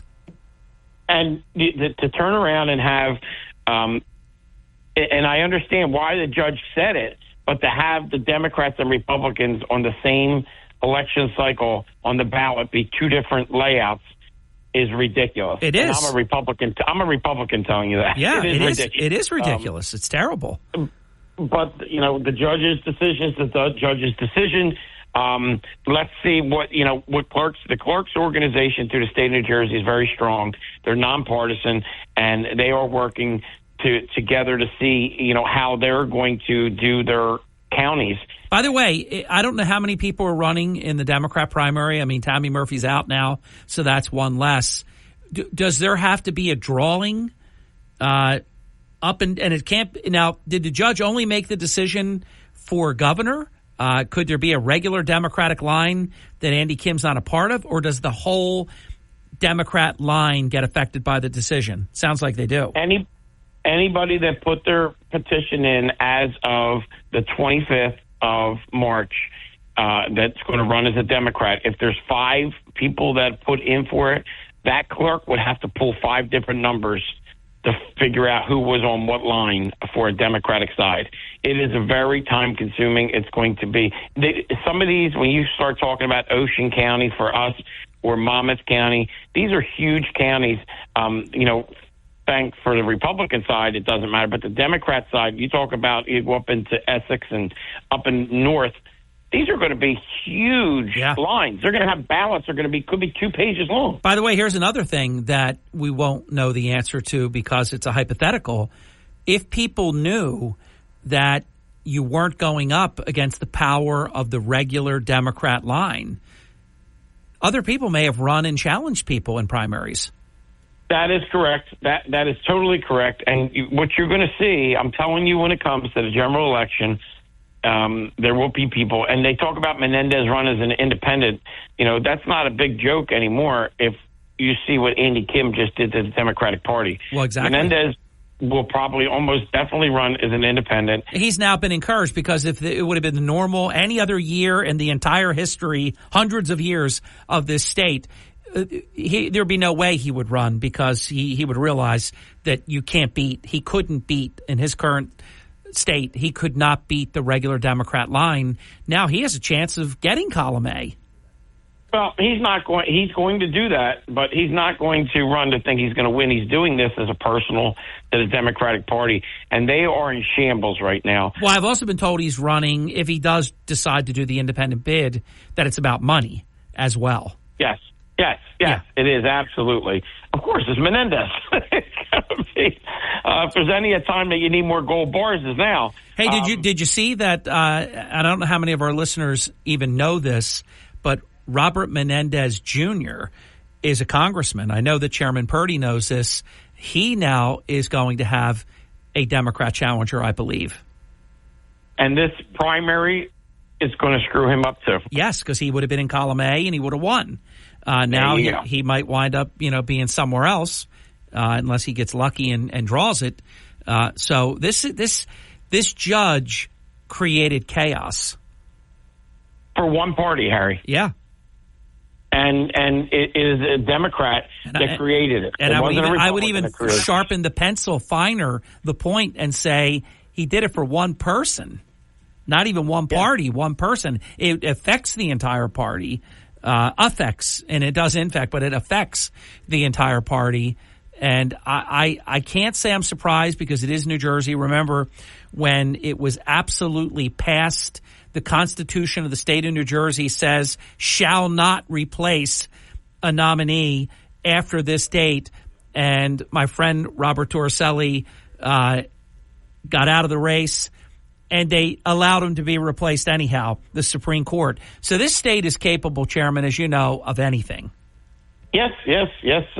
A lot of areas are, Harry. And, the people will be watching it.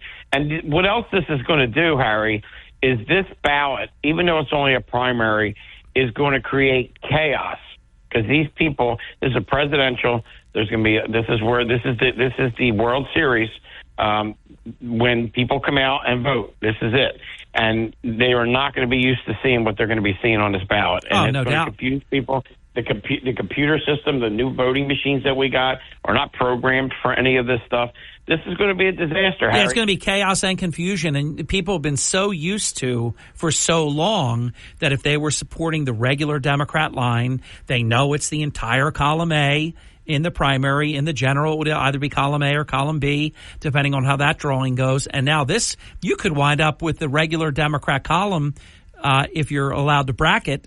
It could be column D, E, or something crazy. One more power segment coming up right after this. We're visiting with Atlanta County Republican Party Chairman Don Purdy. This is Hurley in the Morning. We need proper representation. WPG Talk Radio 95.5. Free. Enable our skill and tell your smart speaker, play WPG. Wake up weekday mornings with Hurley in the Morning. This is the stuff we need to talk about. WPG Talk Radio 95.5. Thank you. 10 minutes before the top of the hour, visiting with Atlanta County Republican Party Chairman Don Purdy. Our good friend Sean Steitler will be with us in about 15 minutes. Looking forward to that.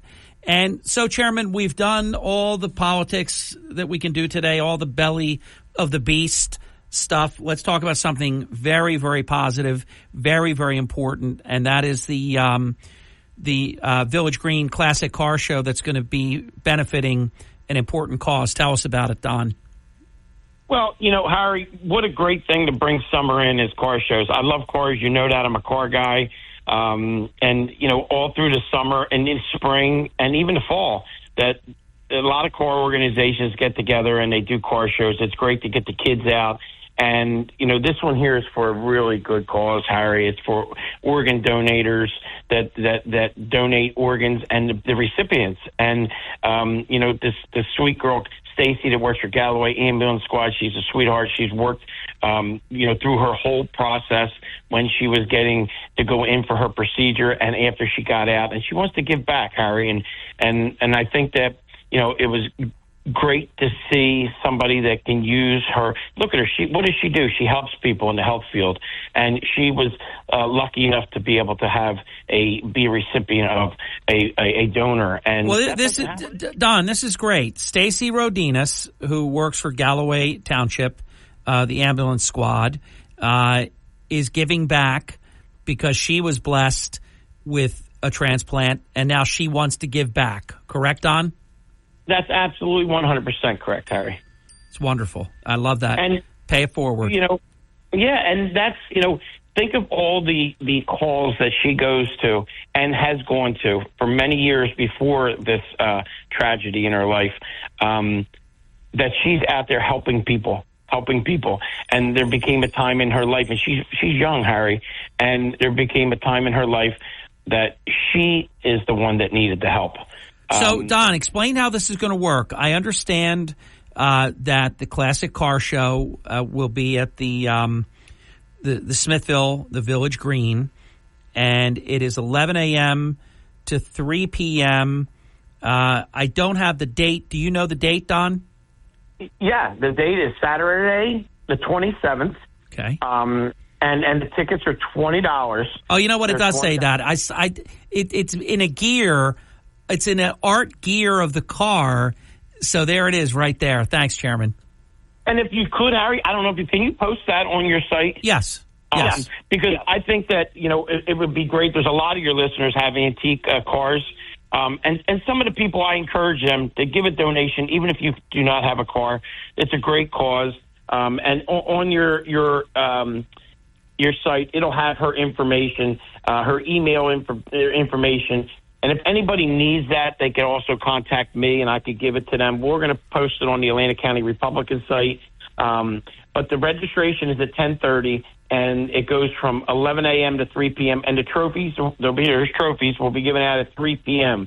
Again, it's on the 27th of April at Smithville at the Greens. It's great there. They have a lot of good car shows at that place. There's a lot of space. Yep. And it's good for your family to walk to Smithville, too, before or after the show. It's beautiful there. It's a fantastic family spot.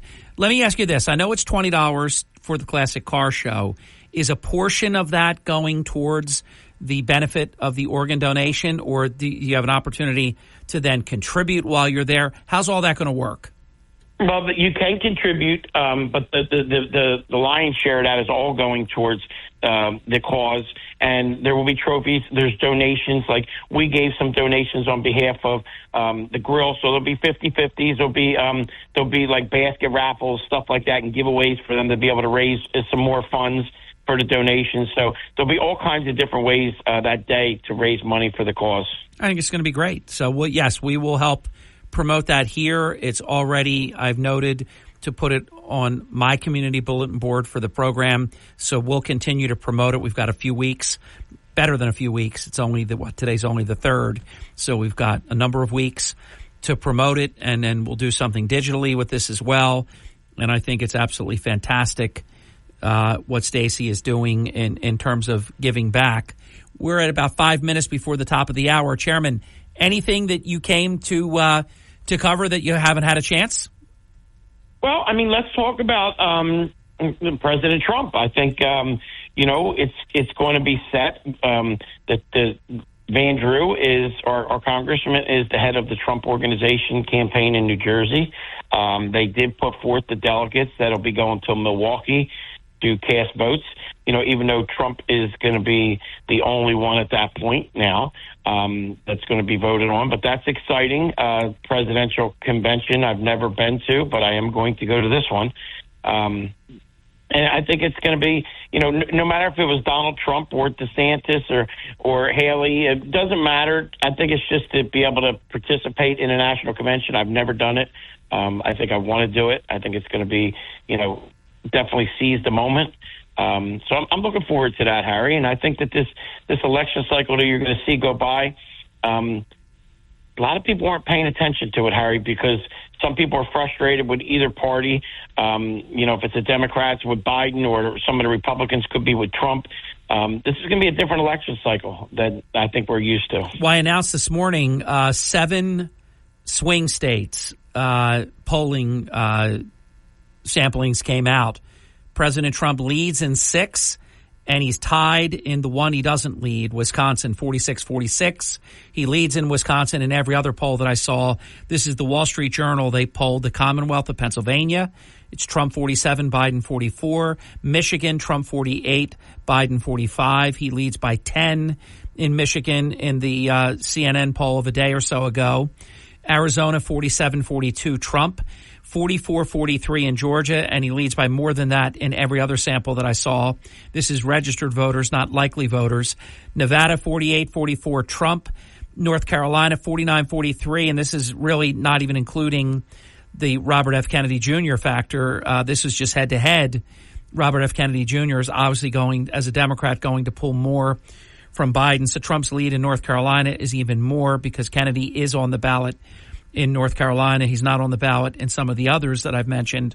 And Wisconsin, I mentioned 46-46. So the president, I know it's only April, but the president really, and this is not even the Electoral College, this is the president leading the popular vote in America nationwide, which is tough for a Republican to do, as you know, with California and New York and the size of some of these big Democrat states that give the Democrat millions of more votes than the Republican. So it becomes very hard for a Republican, just the math being the way that it is, to win the popular vote. The Republican has a better chance to win the Electoral College.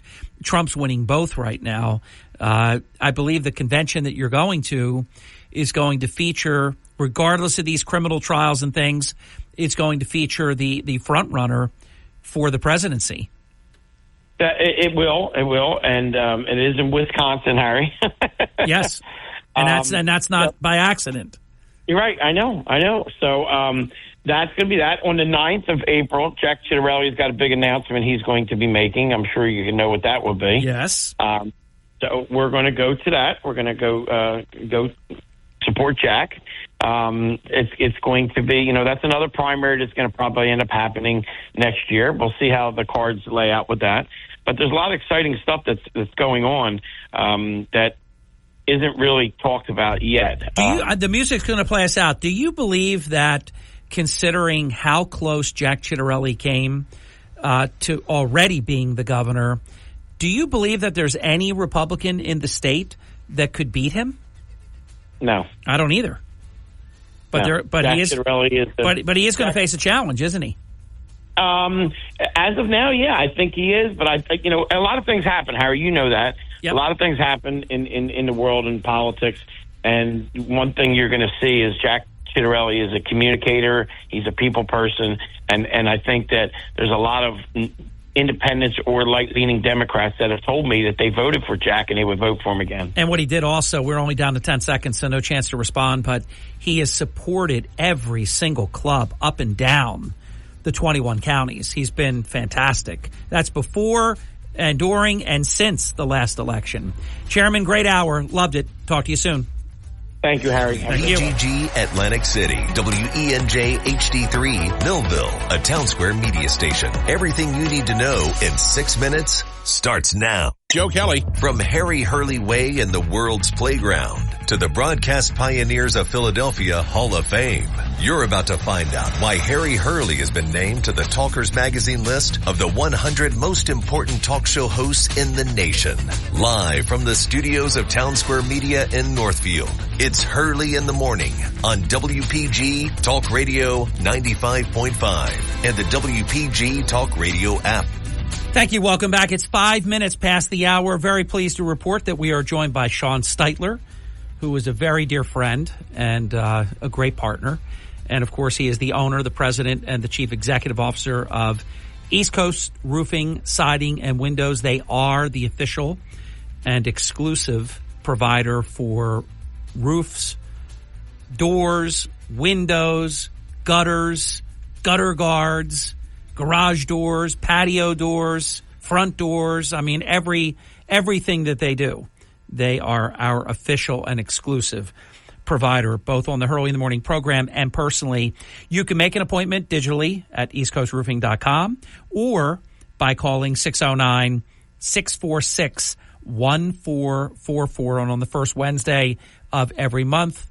Sean and East Coast Roofing presents and sponsors this discussion that we have all about roofing, siding, windows, doors, et al. Sean, welcome. Hard to believe, and I know you're on it because you're a business owner and president and CEO. We're already in the second quarter of 2024, which is almost impossible to believe, but it's true. Yeah, you know what? It's funny you said I'm on it, but I guess that's the first time I've actually thought about that, too. It's crazy. Is that we're already in the second quarter of 2024. I mean, it feels like it just started, and yeah, it's good. You know, people say it goes faster and faster as you get older. It really is the truth. So, talk about the first quarter, because obviously the first quarter in different vocations, lines of work, a first quarter can be the booming quarter of the year. It could be the worst quarter of the year in your space. Obviously, everything you're doing is exterior. Even windows you're putting on for the most part. I shouldn't say that, although I did watch it happen. I think it does happen more on the outside than the inside, but it happens in both areas because there's obviously the inside areas that are window-proofed and all that as well. But most of what you do is from the outside, so the first quarter, being January, February, and March, probably some of the worst weather of your season. I guess you could make the case that, the latter portion of the fourth quarter, the weather is as bad or even worse. But how was the first quarter? The first quarter was excellent, actually. So, we've had I think a mild winter. We had a couple of those, days where it snowed pretty heavy. But for the most part, we had a really good first quarter, and it just, I praise the Lord for it because it was, it was well needed. We didn't have a lot of storms last year. Not that we really hope and pray for storms, but at the end of the day, when it rains and it storms, it does reveal the fact that there are, problems with people's houses so that they know that they do need to call. That's the way I look at it, too, when it comes to storms. I don't want anyone to have destruction. Listen, if a storm causes destruction, we can work with the homeowner. Yeah, you don't want it, but you just recognize that bad storms result in damage. Exactly. At the end of the day, if it's a really bad storm and it causes damage, then we can get the insurance company to cover it. If it's a bad storm and it leaks, and it doesn't necessarily cause damage, it only reveals a problem that was already there the homeowner just wasn't aware of. Sometimes it's leaking inside the attic with a light storm, and homeowners don't realize this because it just gets inside the attic and gets the insulation wet, and then they never really know because it doesn't get through the sheetrock. But when you get a really bad windy storm or things like the last 3 days of rain where the attic gets so soaked it finally makes its way into the home, where it finally reveals this underlying problem that's been there for months, maybe even years, to a homeowner that's like, oh my gosh, now I need to make a call, I need to do something. So, but as far as winter weather goes and stuff like that, it was relatively mild, which I like. I know we got our long johns and things like that. And so, and that's been really good. I think over the 20-some years, we've been telling people that, hey, we can do work all year round. It has helped because we did get a lot of phone calls throughout the winter. Like I said, last year was a bit slower. Just in general, I think a lot of people in this industry experienced a very, very, under average 2023. And so I would say that this winter really was, exceptional. And I'm looking forward to, this year as well. And now the spring season could be really quite amazing. East Coast Roofing, Siding, and Windows own Sean Steitler on the Hurley in the Morning program at 10 minutes past the hour. So we just commented a few minutes back that we're in the second quarter of 2024. Are you in 2024 pricing? How's all that going?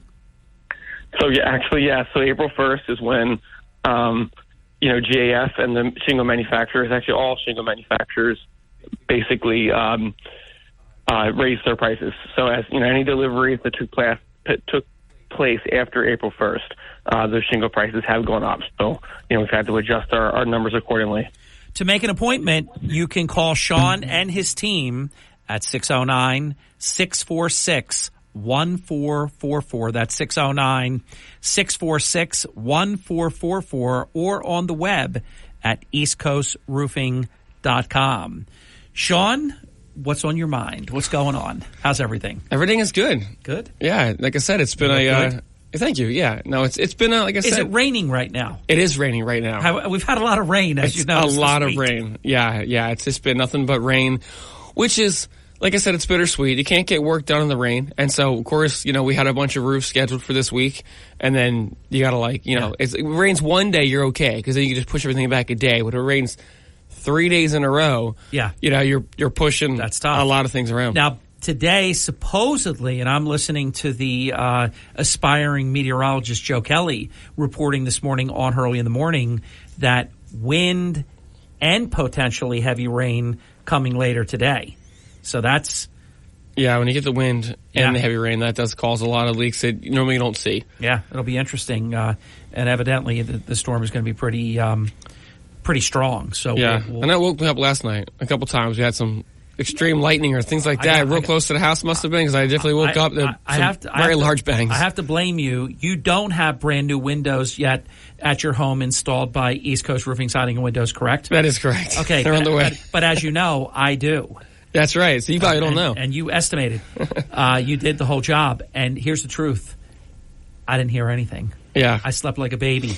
If I hear anything, I know it's torrential downpour. Because even steady rain, we're so buttoned down. I'm not doing this to be kind to Sean, to be kind to East Coast Roofing, Siding, and Windows. Our home is so quiet now that I can hardly believe it. It literally has to be a massive downpour for me to know that it's raining.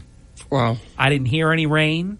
If there's a night where it's really heavy and the wind is blowing and sometimes the rain slaps up against the vinyl siding, I will occasionally hear a little tiny bit, but it's faint. It's not usually something that I would ever wake up from. I used to wake up when a storm would hit.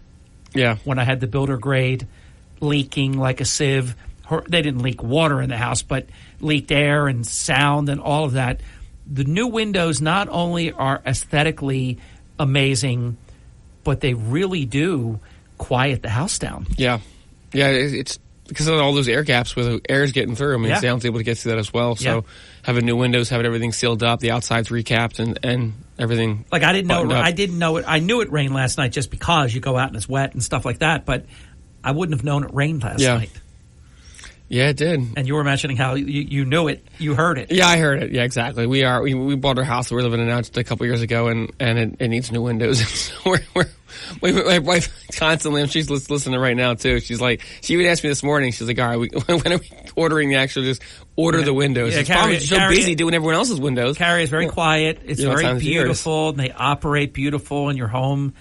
You'll use less energy. You can really make the case. She doesn't need any more convincing. It's one of the most important things that you can do in terms of making your home more comfortable. Yeah. More energy efficient. It could really be the difference between having to replace your whole HVAC, maybe look at different zones if you have a one-zone system because one area is too cold, the other area is too hot. It's maddening. But if you button all that down and you fill in all those air gaps, your system keeps up. Yeah. And it doesn't run all the time. It's really, for those listening, I know there are want needs and there are things you absolutely positively need. And while you look and say, hey, I got windows and I don't need windows, we wanted them and we're so happy that we did it. Yeah. It does make a huge difference. And Tremendous. The comfortability of your home, especially over winter, like I said, when it's cold out and you can't seem to get that room warm and you're always having blankets on you. Well, if you live split level, for example, your home is too cold in the winter and the upstairs is too hot in the summer because you have it can easily be a 10 or more degree difference between the lower level that's partly below grade and the top level. This is a great equalizer of all that. Yeah. It makes a big difference. Yeah. Are you doing a lot with Windows? Yeah, we like I said, we've been running a promotion with Windows in partnership with our one of our financing lenders, Green Sky. And we've been able to offer homeowners 3 years of 0% interest or 24 months of no interest and no payments. So basically it's like, hey, listen, you can get your windows today, not put down $1 down, so you can finance 100% of it, but it's obviously based on credit approval. and then whatever that dollar amount was that the window project, was, you just divide that by 36 equal payments, and then you just make that payment every month for 36 months, and it's 0% interest. And you can pay it off early. You don't have to wait 36 months if you want to pay it off, earlier. I mean, that's free money for 3 years. Exactly. And the other option is that if you don't want to make the monthly payments, you could do the 2 years of 0% interest, but with no monthly payments. So basically that is like, hey, whatever the project is, you just have to have that paid in full within 24 months. And whatever you want to make monthly payments, you can. You don't want to make any payments, you don't have to. Basically get 2 tax returns in. Yeah, or you have to make or 1 month payment. you might have a little extra, you make a payment. Yeah. It might be tight one time, you don't have to. It really gives you It gives you the ability to get something done you might otherwise not be able to do. Or just write one big check in 24 months from now and pay the whole thing off in one shot, Take a brief time out. We're going to come right back. You're listening to Sean Steitler. It's East Coast Roofing, Siding, and Windows, the official and exclusive provider for the Hurley in the Morning program. And just as importantly, if not more importantly to me, to my family, to us personally. So you know me. We're almost 32 years together. I recommend very, very sparsely, very, very carefully, and I just unconditionally endorse Sean and their team at East Coast Roofing, Siding, and Windows. And I don't say that because it's just from a wide spectrum of observation. I've heard good things, and I feel good, saying this kind of thing. They've done our roof. They've done our front doors. They've done our garage door. They did our sliding door. They did the siding on our home. They did the gutters on our home, and they did every single window of our home. I tease, Sean, the only thing we haven't done is gutter guards, and I've got to do it because we live in an area where you should have gutter guards, and that's something that we need to take care of. We'll be back. Don't go away. A reminder, eastcoastroofing.com, or you can call 609-646-1444. Easy number to remember. You're waking up with Hurley in the morning. I'm from Mullica Township. Cape May. I'm from Margate. WPG Talk Radio 95.5 and the WPG Talk Radio app. Jersey. Hurley in the morning. WPG Talk Radio 95.5. You're listening to Hurley in the morning. Get us someone in the White House that's actually going to do something. WPG Talk Radio 95.5. We're back. It's Sean Steitler, East Coast Roofing, Siding, and Windows monthly program that we conduct with Sean on the first Wednesday of every month. And it just, because we have a demarcation line, it's always a month before we get back together, and it just goes like that. It's so fast. Feels like a week. I know you texted me yesterday, or the email that reminded me I was on the show today, and I was like, it's been a month. Yeah, it's April already. It's been a month. It's nice I do that, isn't it? It's very nice. Day before? I don't know. I wouldn't know. I try to help. Yeah. So, that always works out good. I like every guest. I've said this to the audience, so they're not immune to this comment or new to it. I like everybody that's going to be on the show to know who's on right before them. You're the last guest of the day, but who's on after, and it just lets people know what they're a part of. And it also gives a day's notice for planning. So it's just something that I've always done, and this is the document that I send to you. Yeah, it's a big one. That I print out. Yeah, it's a lot. It's like 12 pages. What's going on? Is there, in addition to the window financing that's available, I can speak personally because I am an East Coast Roofing, Siding, and Windows client. I'm also a Green Sky client. They're phenomenal to work with. Yeah, they are. Their communication is amazing, and they're great to work with. Very, very fair. So I like all that. Is anything going on if somebody wants to finance their roof or anything else? Talk what people can do. I mean, we still have our basic financing available for anybody else. Like the 3 years, 0%, and then the 24 months, no pay, no interest is something that's exclusive to our window. It's not just windows, it's Provia, anything Provia. So Provia, manufactures all our windows, all our entry doors, patio doors, French doors, and our storm doors. And so any kind of door and window or combination of anything like that would be available for the 3 years, 0%, or the 2 years, 24 months, no pay, no interest. Let me ask you to expand on this brief comment that I'm going to make. We have a double front door, we have 2 doors, but some people have 1 door, and we have the garage door and we have the patio door. You did all of them, so that's 4 doors total. That's also important in terms of air gaps. Oh, yeah. Anything like exterior from your home. And sound. Exactly. Well, sound, too. I mean, but the entry doors are obviously almost as important, if not maybe more important than windows. As far as getting air gaps and sealing. If you have older doors that maybe they've shifted a bit, it just used so many times that actually you have gigantic air gaps. Yeah. People don't realize it sometimes. And you know this. If you're a listener right now, and I will tell you, when we first moved to the Ponderosa, on windy conditions, on windy days, I would hear like a whistling sound. Yeah. Your curtains will move and things like that. Yeah, that's a big thing that happens when you don't have sealed windows and doors. All of that is gone. Yeah. When you replace. Yeah. And so going back to the financing, roofing, siding, garage doors, I mean, all of that as well. We have Green Sky, we have partnership with them and financing with them. And so we have interest-free periods with them as well, with no pay, no interest, or we have, standard monthly installment loans as well that they can be very low. I mean, these are Green Sky offers unsecured lending. And basically what that means is that there's no collateral. You're not, there's no, lien against your home, or you don't have to, put any collateral up. So that's what it means, unsecured. It's sort of like a credit card. Yeah. You buy a pair of shoes. Line. Exactly. They're giving you a credit line. You buy a pair of shoes with your credit card. You don't make the credit card payment. No one's coming to take the shoes back.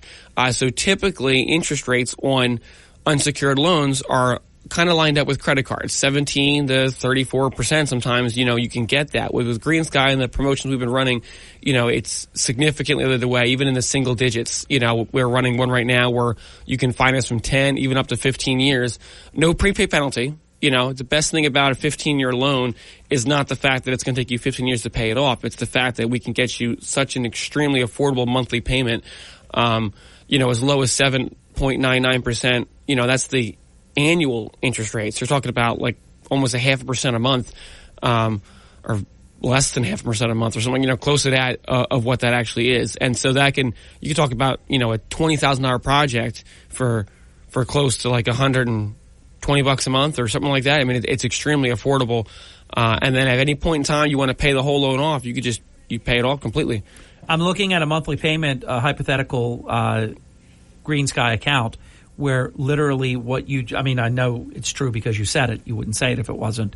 But you can do an amazing amount of work for a very modest monthly payment. Yeah. It really brings, I want our listeners to understand, because we know it's tough right now. Inflation is high. People are putting food and other things on credit cards that they never did before. These are very challenging times. But if you need work or you want work done on your home, you can get it done, tens of thousands of dollars of work, and have a very manageable monthly payment. Yeah. Yeah. And again, because there's no prepay penalty, that doesn't have to stick with you.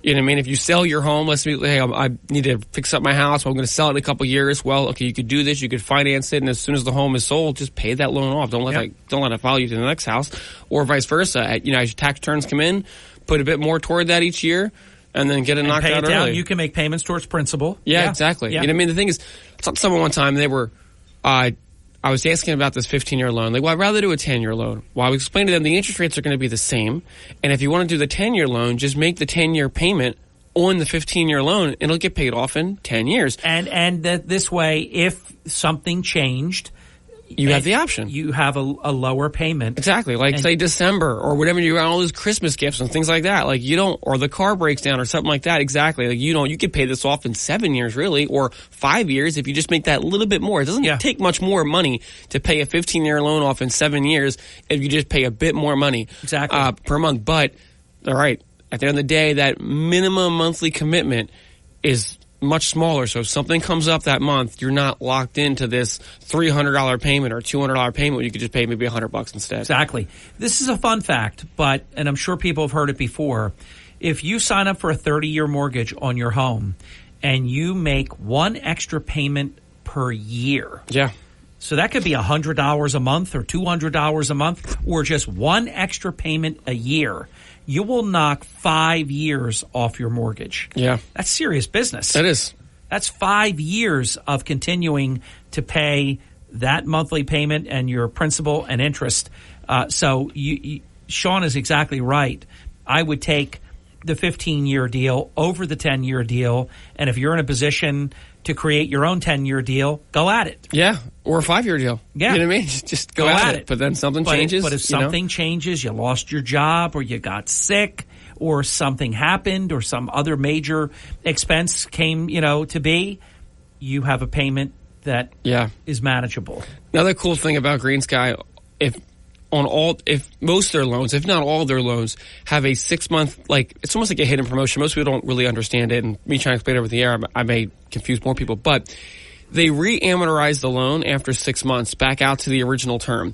And so what that means is that during the first 6 months, so I have some people that are like, I'm not sure if I want to put money down or not. And I explain to them, well, then don't put money down because you have 6 months to figure that out, because do the loan today with no money down. And then after 6 months, they're going to look at what the remaining principal balance is, and they're going to re-amortize that loan back out to that original term, whether it's 15 years, 180 months, or whatever. And so if you've made additional payments in the first 6 months, your minimum payment is now going to go down. Yes. Because they're going to re-amortize it. So maybe it's $120 a month now, but in the first 6 months you've put, let's say, an additional $1,000 toward the loan. You might drop that off by another $20, $30 of what that monthly payment's going to be. And so it gives you all that flexibility. You don't have to figure these things out now.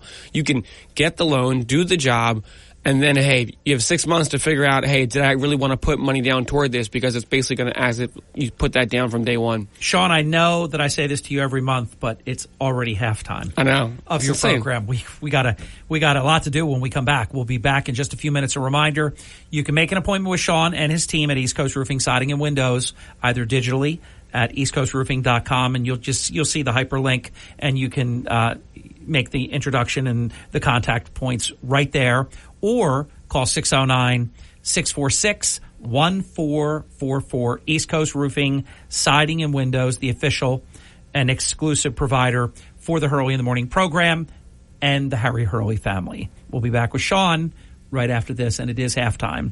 I can't believe it. It's almost 33 minutes past the hour. Brian Kilmeade coming up in 33 minutes. We'll be right back. The WPG Talk Radio app is everything South Jersey on your phone and in your car through Apple CarPlay and Android Auto. Local news, weather, and information updated around the clock from New Jersey's largest radio news team. Easy access to WPG podcasts and more. Powered by Smokers Haven. You'll find the finest selection of cigars at any of their 5 locations. Stop in and let them help you find the perfect cigar to pair with your life. Visit SmokersHavenNJ.com.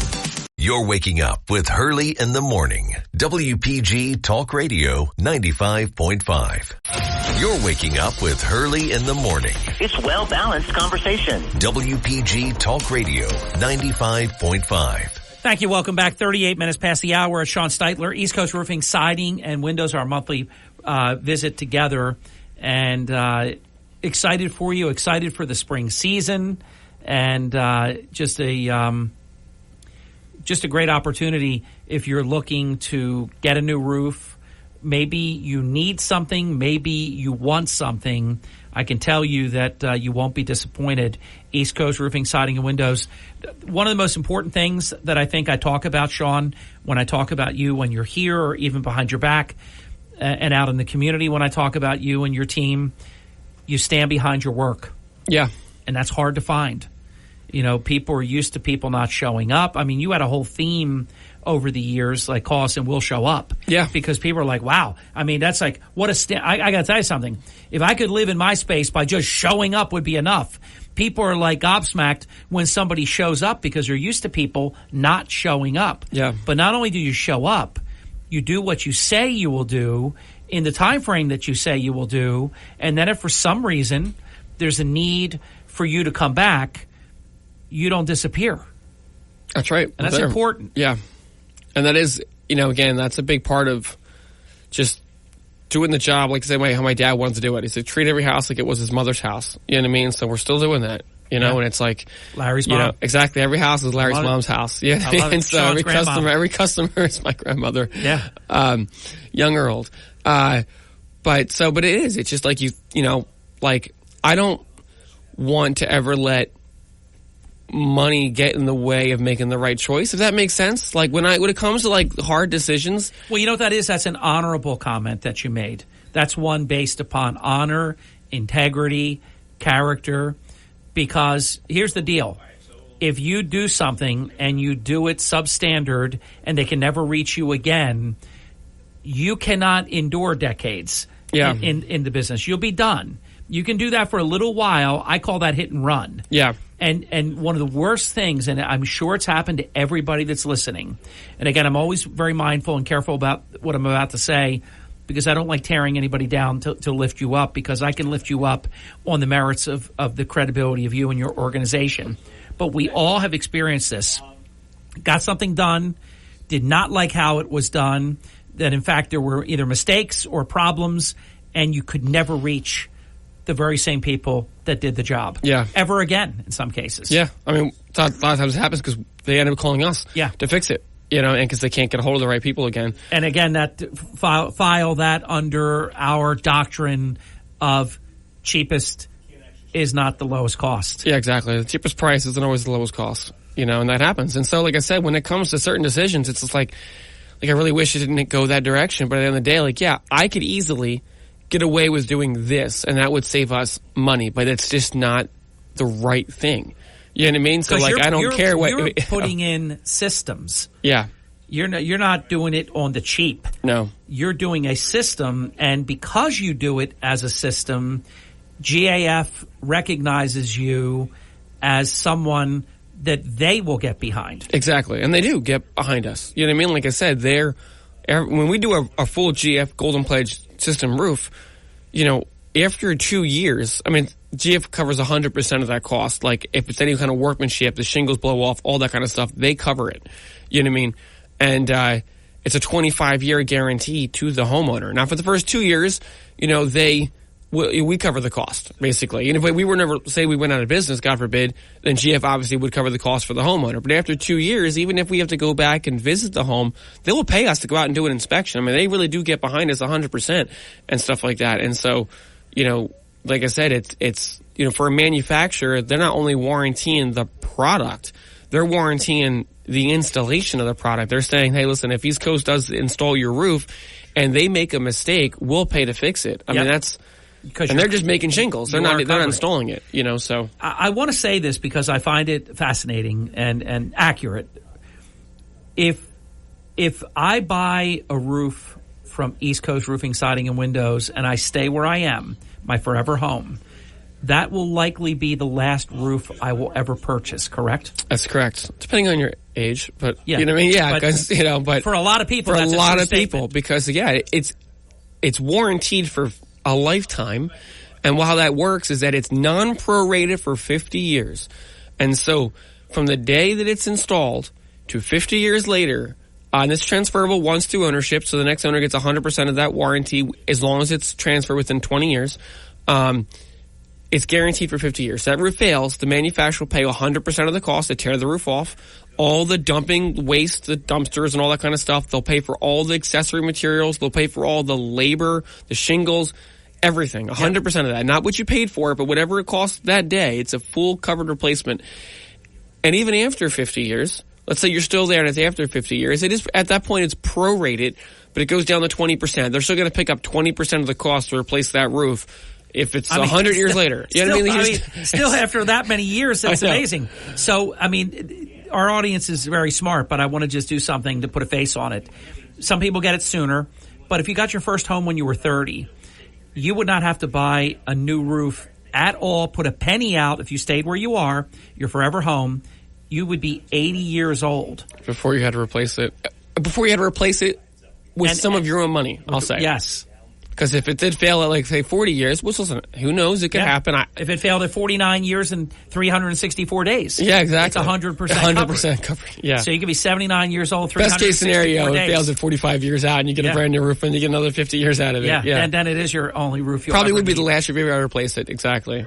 Now, what's amazing about that is in the old days, you maybe get a new roof at 20 years, 25 years, something like that. Yeah, or 15 sometimes. Yeah, even. So it's a whole new game. Yeah. Yeah, it is. Especially people that, obviously, I don't know if any contractors out there still go over top of old roofs. It's just not something you do anymore. When I got into the business with my father in 2006, I never liked that, by the way. You know what I mean? You know what I thought as a layperson? I thought, let's get the break in. We'll talk about it after the break. But I thought, like, I'm just a layperson, but there's a problem with that roof. Why would I want to put good on top of bad? That never made sense to me. And then I learned from you how common sense oriented that thought for a layperson was, and that in fact, and you'll explain why when we come back, that's the case. Sean Steitler.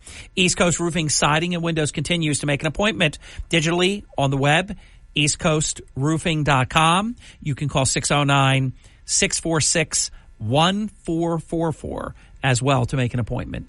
Oh, if I've inspired you to call, maybe Sean and I will squeeze 30 seconds in to mention this.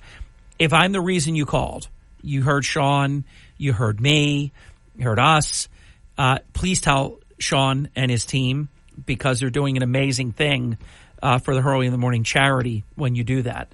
So I appreciate you taking that moment to let them know that you heard about them right here on the Hurley in the Morning program. You're waking up with Hurley in the Morning. It's the topics that matter to me. WPG Talk Radio 95.5. WPGG Atlantic City. WENJ HD3 Millville, a Town Square media station. Pure Talk believes in American values and that free should mean exactly that. Free. Well, switch to Pure Talk today and you'll get a free Samsung 5G smartphone. Now, qualifying plans start at just $35 a month for unlimited talk, text, 15 gigs of data, and of course, mobile hotspot. Just dial pound 250, say the keyword Pure Talk, claim your eligibility for your free brand new Samsung 5G smartphone. Start saving on wireless today and switch to my cell phone company, Pure Talk. Progressive presents 10 things on a food truck owner's to-do list that are harder than getting a commercial auto insurance quote. Stocking the fridge, prepping the stations, finding employees that get along well, finding employees that actually do their job. Looking at you, Gary. Balancing the books, balancing the flavors, having a fresh menu and fresh produce and fresh meat, but never a fresh mouth. But the easiest thing on a small business owner's to-do list? Seeing if you can save on commercial auto insurance. Get a quote in as little as 6 minutes at progressivecommercial.com. Progressive Casualty Insurance Company and Affiliates. Coverage subject to policy terms and conditions.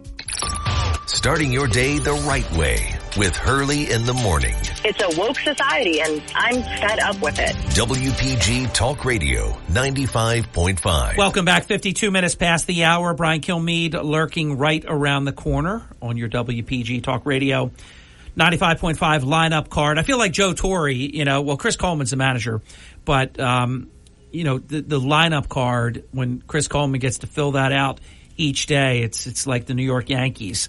609-646-1444. 609-646-1444 to reach East Coast Roofing, Siding, and Windows.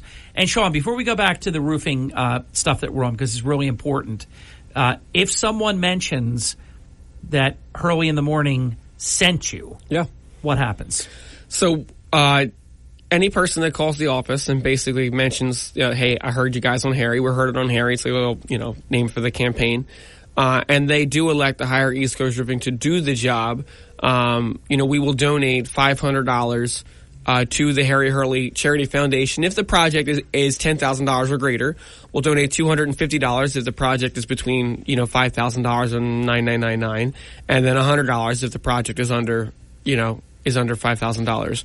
And it's just a way for us to continue to give back. And that's so, my dad was big about being a corporate citizen. You guys obviously do a whole lot. The Harry Hurley Charity Foundation is a whole lot and has given to some of my dad's, things that he's done. My dad started a dental clinic in Guatemala. It's still operational now. It's more self-sufficient now. And so, but during the early years of that, when it needed an x-ray machine or it needed this, the Harry Hurley Charity Foundation, gave grants toward the dental clinic. Yeah, we actually raised thousands of dollars for your dad. And because they were doing great work. People that had never had a dentist appointment. That's right. That was amazing. I know. And your father did such a great job with the water, with wells and things like that they were able to drill and to make happen. People that were going real long distances to carry a little bit of water, because water's heavy. It's one thing, you got to go a long distance to go get it, but you have to be able to carry it and bring it back. So, we were happy to do all of that. And we were blessed just last month. Sean made an on-air presentation of a $500 grant for the Hurley in the Morning charity. So that was someone that did a nice piece of business with East Coast Roofing, Siding, and Windows. So thank you, and Carrie and the entire team for your partnership there. Getting your roof done, what's involved? How long does it take? Tell us about the particulars. Sure. So basically, it starts off with someone reaching out to our office and giving us a call. And then from there, we'll get basically a customer file started. So someone gives us a call, we'll ask a couple questions, get a basic idea of what they're looking for, make sure we have their, the accurate information like telephone number, address, email address, things like that. And then, so the girls in the office will take that information, I'll look over it, and then basically I'll assign an exterior consultant to that file. And then that exterior consultant will give that homeowner a call and basically work with that homeowner to create an appointment that's best suited for them. To meet them out at their home. So we're not going to do a drive-by estimate like a lot of these other companies do. I'm not knocking what they do. It's not what we decided that we want to do. We don't think it's best suited to help the customers out. So we'll create an appointment up where a homeowner can be home or anyone else that's involved in those decisions basically to be there. And then they'll come out to the home at a scheduled time. Get up on the roof, do an actual, visual inspection of the roof, get inside the attic space, see what's going on inside the attic. Every homeowner gets in their attic or wants to get in their attic. I've been in houses before where homeowners like, hey, the attic's there, but I lived for 20 years, never been up there before. Yeah. You know what I mean? Because they just don't, they're not someone who goes up in attics. You could uncover chemistry projects. Oh, you could. Mold and I've seen it all, yeah. And they don't even know. They don't even know. Yeah. Yeah, I've seen mold so thick in an attic, you could take a lawnmower to the underside of the plywood. Wow. You know what I mean? Just because poor ventilation. That's the reason why we're in attics. More than anything, it's ventilation. Answer me this question. This is a pet peeve of mine. Someone did it to me. And I still like them. So check this out. How many times, I'm not asking you to give me 132 times I've seen it, Harry. Give me just an answer to this question. How often do you find in attics exhaust fans from bathrooms that just dumped in the attic? Dumped into the attic. All the time. And you realize how terrible that is. It's so bad. It's the worst. Yeah, or out the soffit, which is like not equally bad. Having an exhaust vent, I've seen them dump in the attic, which is the worst. Yes. The next thing that would be bad would be when they take that and they dump it out the soffit. They just kind of take the hose and they just kind of aim it toward the soffit. That's bad because the soffit is an intake. It's like, I tell people when it comes to attic ventilation, picture sucking through a straw. The soffits are the bottom of the straw, and the ridge vent or an attic fan would be the top of the straw. And then you suck air in, so the air comes in the attic from the soffit, so that, you put your bathroom vent on, you're showering, all that moisture in the air is dumping inside the attic. It's dumping out the soffit, which is then being sucked right back in again. Yes, some of it is going to go out past the gutter and is going to be outside, but a lot of it's going to get sucked right back in again. So it's barely better. One's terrible. The other is also awful. It's a little better than the one. The correct way, though, is venting it out. Out the roof line. Yes. Or out the side. There's like little things that'll go right out your siding, and there's little siding vents there. That's totally fine. I've seen some people tape them up by the ridge vent, which is not terrible either. Not as good because it's not getting all of it outside. It's still opening in your attic, and then it is sucking it out. Best to get them up outside. I didn't realize it was happening, and thankfully we caught it in a reasonable amount of time. I replaced the entire HVAC system. And my person came to me and said, hey, come on up and take a look at this. And they said, you realize this is venting right into your attic. This is the worst possible result that you could do. It would create mold underneath the sheathing. Yeah. I mean, just all the things that I'm not saying this for Sean's benefit. He's the best at this and uncovering this kind of thing. He said, we're going to fix it.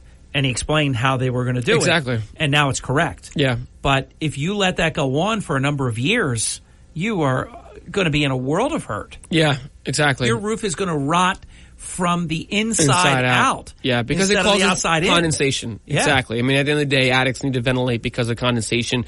The attic should be insulated on the floor of the attic, so your home is insulated, but your attic shouldn't be insulated. The attic temperature should be roughly the same temperature as the outside. And so as warm air gets in the attic, The intake comes in the soffit, exhausts out the ridge, and it brings that air outside before the warm air can hold moisture. The average household produces about 3 gallons of moisture in the air every day from showering, sweating, cooking, running water, things like that. And that warm air that holds the moisture gets in the attic. You want that warm air to get outside before the air temperature drops and releases the moisture inside the attic. So that's why that's important to ventilate those vents outside. But going back to what happens when you call East Coast, consultant goes out there, gets up in the attic, gets up in the roof, checks for these specific things we just talked about, and then sits down with the homeowner and goes through what they find with pictures on their phones, their iPads, and says, hey, this is what we found. Gets more information on what the homeowner's real goals are. Is it long-term, forever home? Is it I'm going to sell in a couple years? Is it, cost? What is it your objectives are? Then we tailor a system based off those objectives, and then we go through that system with the homeowner, giving them an exact price, and then giving them all the options they can to do that project, like through our financing, through just paying cash, check, credit cards, all that options there, and then working with them all the way to completion. We're able to give them a detailed proposal with an exact price right then and there. If the homeowner wants to, they can get started with us right then and there and get on the schedule. We give extra incentives for that because it does save us time than having to come back out at a later date and doing this all over again. Sean, in terms of someone that would want to say to you, hey, Sean, I don't think the whole roof is bad. I just want to fix the spot where it's leaking. What is your philosophy? And I know someone listening could say, well, of course, he wants to replace the whole roof because it's the whole job as opposed to just a little section. But there's a credible, honest answer to making a decision on whether to make a repair or if a total replacement is necessary. Please explain. I will, and I'll go in a little deeper on that too. And of course, I did want to answer the original question we said we were going to bring back at the air route re-roofing and stuff like that. So hopefully we have time. We got a couple more minutes here. 5 minutes. Okay. So I talk fast. So, we'll see everybody as clear as I can get. Now I forgot the question. How funny is that? I'm thinking about the next question. It's okay. I'm here. I'm your partner. The question is if a customer wanted you to fix the repair versus a section. Versus a total replacement. Exactly. So, I talk a lot about, hey, my father stepped away when he got sick. The guy that stepped in charge, he didn't want to do repairs for the exact same reason. Hey, we want to do full roofs and full roofs only. And I didn't agree with that decision. I wasn't at East Coast for a time for a lot of those decisions like that I don't think lined up with what's best for the customer. When I came back, repairs is something that we started doing again, but within reason. We understand that a whole roof isn't always the best choice for homeowners, maybe budget. What's best choice for the home, I'm sure. But, with money not being an object, of course you do a whole new roof. So we do repairs as long as we can guarantee the repair and making sure that that's actually going to fix, the homeowner's problem. And so recently I've had a couple of instances where maybe some ridge vent is blown off and all we had to do is go out there and replace just the ridge vent. That's all the problem is. And we've done that. Now it's not cost effective. It is a lot more. Your money does not nearly go as far doing a section of a home or repair than it would going a full roof. You're paying a lot of money to get a crew out there to do a smaller job than if you would to get a whole roof done. Obviously, it's less money in total, but your money, again, doesn't go as far. So you can do sections. And then a short while later, you could have a problem.